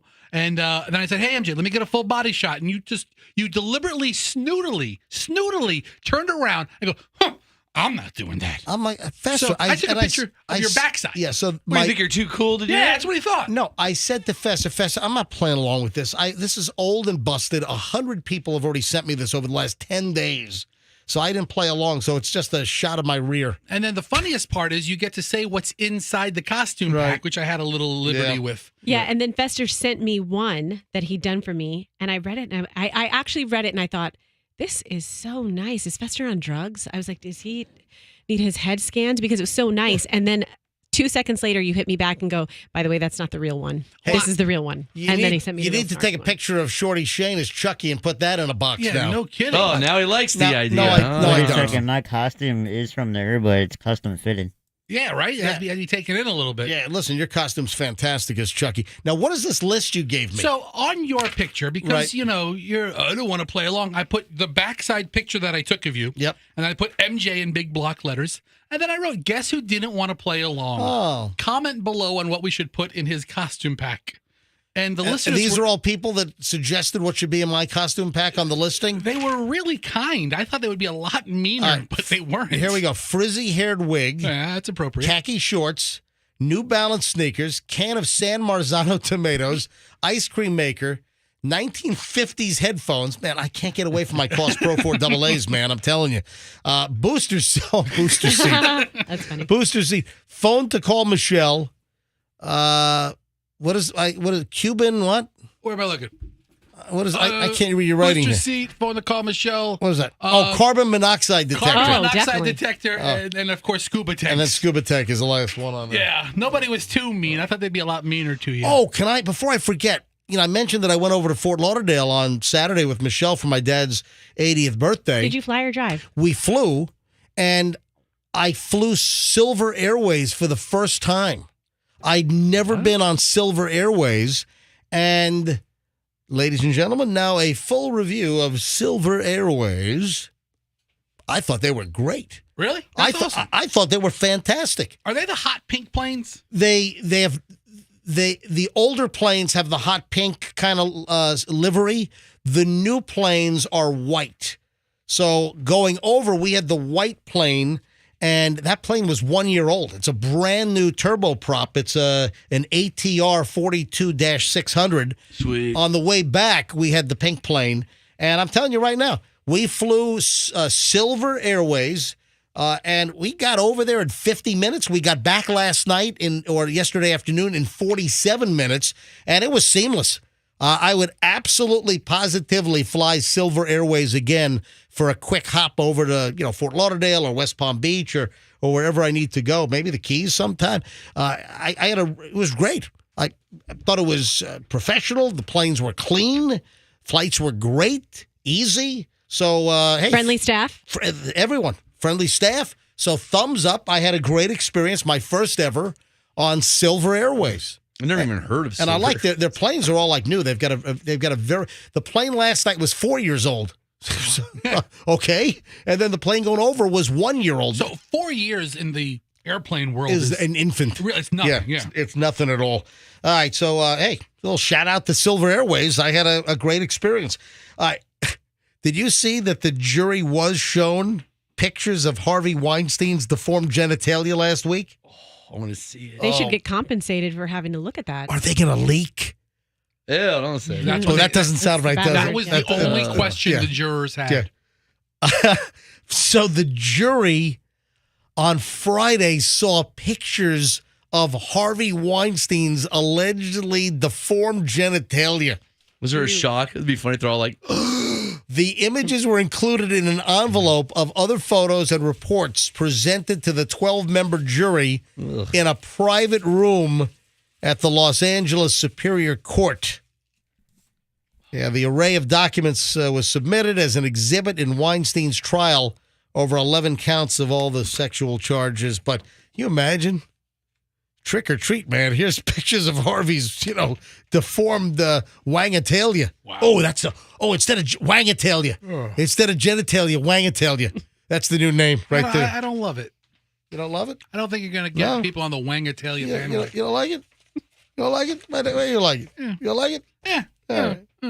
Genitalia. I don't know. Let me think about it. I kind of like wangatalia. All right, we have an update on Kanye West. There is a report that Kanye West could face a financial crisis within months. Yeah, no kidding. But all of his streams of income. Wait, how could you not have hundreds of millions of dollars or at least tens and tens of millions of dollars just put away like rainy day fund? All right, here's what we have. This came from the New York Post and Page 6 over the weekend that Kanye West could be just months away from financial catastrophe. Page 6 is told, as the rapper is dropped by corporations and condemned by industry figures, sources say that while he has a large stash of cash, he also has vast expenses and could be in trouble soon if he doesn't find a way to turn the tide. I don't know how he's going to turn the tide.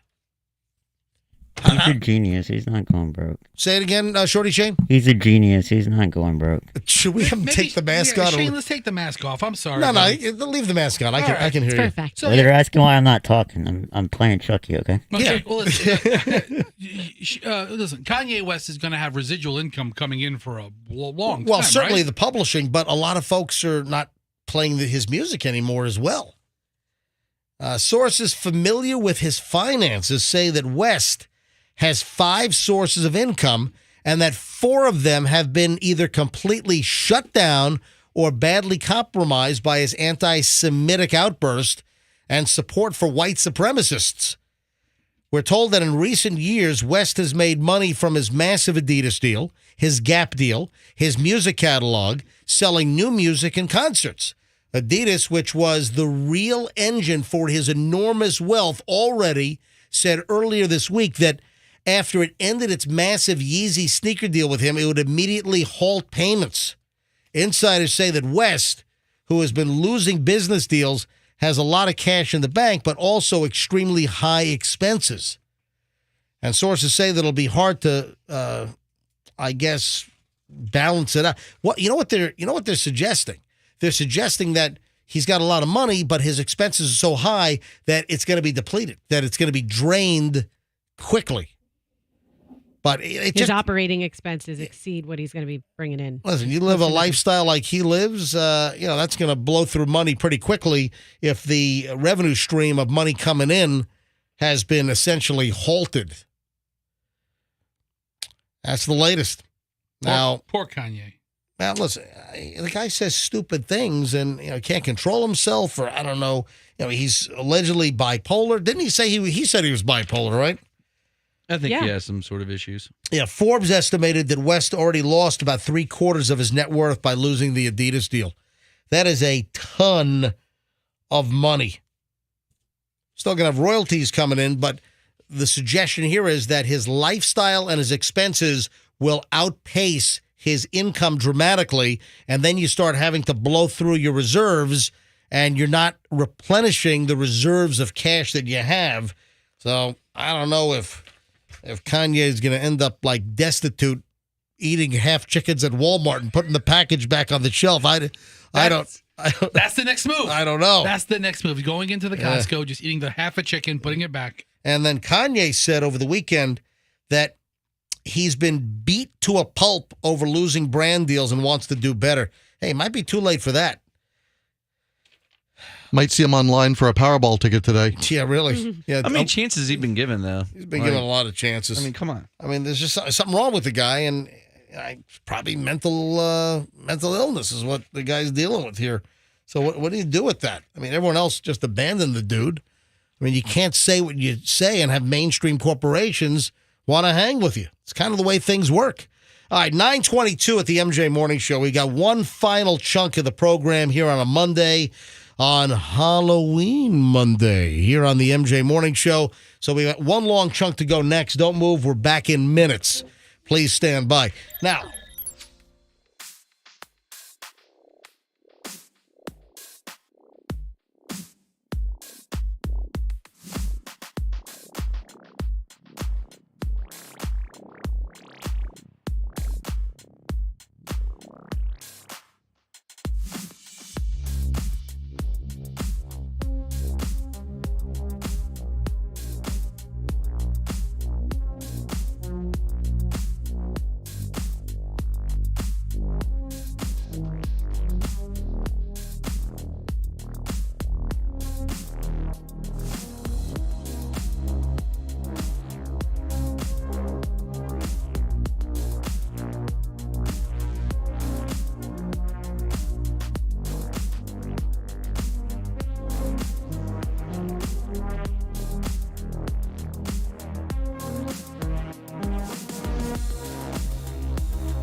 morning show. MJ and the crew here. Final chunk of the show here on a Monday. It's Halloween Monday.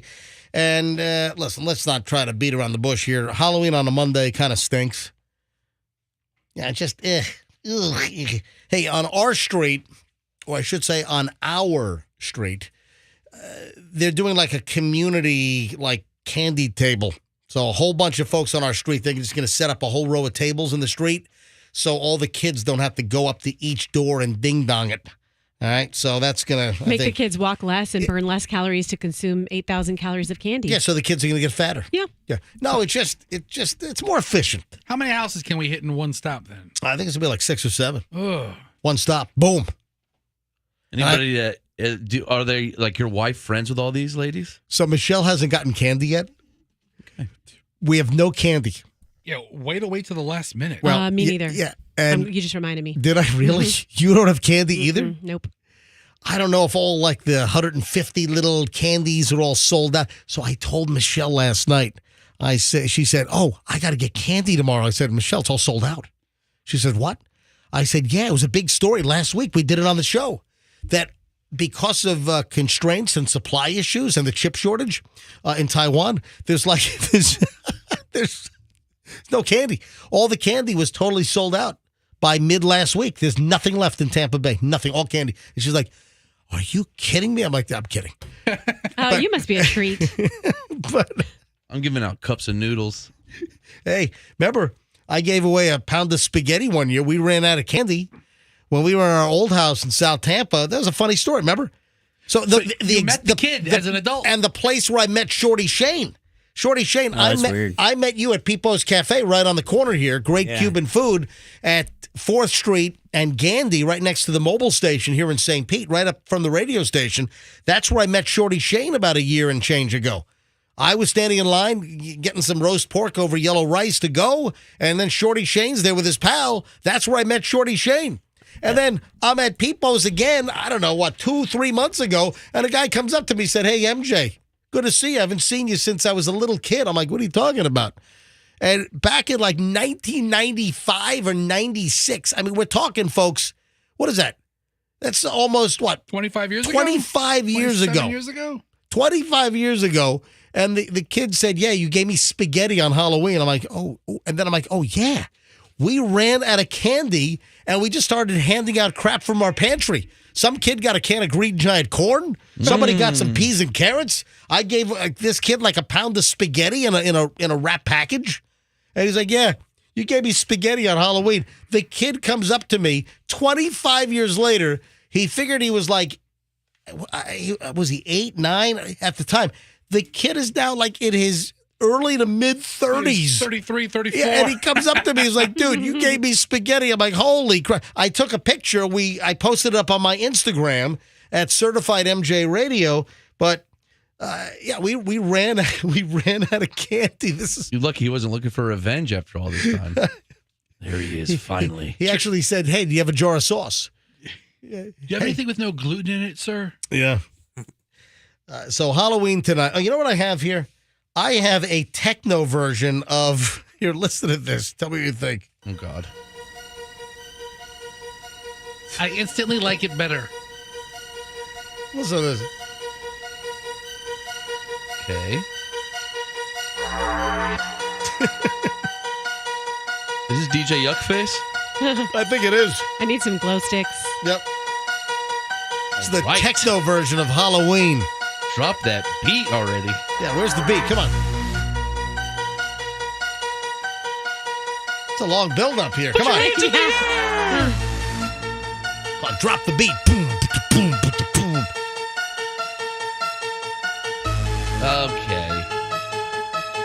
All right, so there we go. Maybe it's not as good as I thought it was. Yeah, probably not. I like it, but get to the punch. 3 in 5 Americans think this about their pets. You know, people are delusional. People are totally delusional about 2 things. People are delusional about their kids. Everyone thinks their kids are the best. Oh, not mine. I mean, you can have the ugliest kids in the world, and you think your kids are gorgeous. Yeah. Right? That's just a fact. I don't have the ugliest kids, but I don't have the best kids either. But the same thing with pets. People are delusional about their pets. And this just takes the cake. This is proof in that pudding, so they say. 3 in 5 Americans think that their pets are smarter than the average person. Are you kidding me? Yeah, right. My dog is so dumb. 3 in 5 people think their pets are actually smarter than people? Well, those people surveyed just think people are really dumb. 2,000 cat and dog owners surveyed. Top 5 answers on the board. 2,000 cat and dog owners surveyed, and 61% believe that their pet is actually smarter than the average human being. I'm sorry, but that is delusional. And how about the people that think they've got the cutest, most adorable dog or cat in the world, and it's the ugliest thing you've ever seen? They get all up in the dog's face and they lick with it. And And they pee on you. No, but people are delusional about their kids. People are delusional about their pets. I'm sorry. I don't. 3 in 5 Americans really think that their pet is smarter than a person. Give me a break. My dog ran headfirst into a propane tank, not even realizing it. I mean, she's not smart at all. You ever notice that it takes a whole lot for a dog to be really knocked flat on their butt? So much. They just run into stuff. And like my Jack Russells, they'll run into fences chasing squirrels. Yeah. And it's like they get whacked that would like knock a person unconscious. And they'll like just bounce up like nothing happened. Yeah, like cartoonish. I think my dog has CT at this point. She's so dumb. What is going on? Yeah, but I'm sorry. People are just absolutely delusional about their pets and their kids. All right, before we get out of here today, speaking of whacking your head, this is crazy. There is a guy that tried to rip off a store of all kinds of Louis Vuitton purses. This is up in Bellevue, Washington. New video out, and this is a TV report from Como News, KOMO News, out of Seattle, Washington. A 17-year-old thief rolls into a store and grabs $18,000 worth of Louis Vuitton purses on display, and grabs them and runs out of the store. Guess what? Thought he was running through the glass doors. Ran right into the glass exterior wall of the store, knocked his ass out. The glass didn't break? The glass didn't break. The guy was knocked out. Listen to this. Now at 6, new video shows a brazen thief getting himself caught inside a high-end Bellevue store that's been repeatedly targeted by crooks. Detectives say the teenager was part of the same retail theft ring with some high-profile repeat offenders. And this is problematic. This is happening all over the country. These smash and grabs, or these mobs that roll in to high-end boutiques and high-end stores, and they just grab stuff and run. They flood the place and they rip them off. This is a huge problem in areas all across the country right now. Camo's Tammy Mutas is live with the frustration from business owners and new details about the effectiveness. You guys see the video. Video's nuts. Tammy? So they go live. And frustration is just one word to describe how these businesses are feeling. You know, these crooks have been relentless, and Bellevue police say they will keep fighting them, but it just doesn't end with an arrest. Brazen is the perfect word for it. The move was bold, but police say is that great, Fester? This wannabe crook. Detectives say the 17-year-old is seen on surveillance video snatching Louis Vuitton handbags worth $18,000. But as he tried to escape, he ran into a plate glass window, knocking himself out. It's crazy. Oh my God! It's like a comedy. He knocked himself out. I mean, Mama said knock you out. I mean, on the ground, unconscious. It's like he got shot by the window. He's just dead to the world on the ground. He is running toward the plate glass window, and he thinks it's those big glass doors, and he's going to run and push the doors open and make his getaway.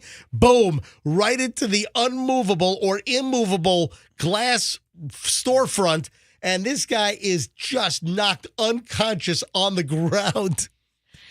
I heard the word brazen like 2 times in that news report. The newscaster, I'm like, why is everybody saying brazen all the time? No, people are just being brazen. Hey, Andrew, can you get the video up on our website? I have a link to the video on the Stories Talked About page. All right, if you go to Stories We Talked About, go to mjmorningshow.com and look at the very top of the page, Stories We Talked About on the show. You click on that, the link will be there to the Como News Louis Vuitton purse snatching, and you got to see this video. This guy is knocked out cold. That's great. It is amazing. Instant freaking justice. Went head first. Yeah. Have a nice day, dude. And that was it. He put his arm on it. The arm touched the glass first, but his momentum just smashed his face against it. Before we get out of here, two things. I don't want to dwell on this, but Elon Musk took over Twitter, and the new owner of Twitter tweeted out a conspiracy theory that's totally false about the Nancy Pelosi husband attack. What is he doing? Listen, I'm not being political here at all. I don't care if you're a Democrat or Republican. No one should have anyone bust into their house and clock them over the head with a hammer. All right, that's number one. Number two. So Elon Musk, he takes over Twitter and he's tweeting out this false crap on the internet that Paul Pelosi, Nancy Pelosi's husband, picked up this dude in a gay bar in San Francisco and brought him home. I mean, what is Elon Musk doing? It's just a joke. Please. Sometimes I make a hoo-hoo and a ha-ha. All right. Powerball is going to be over $1 billion tonight, so maybe buy some tickets.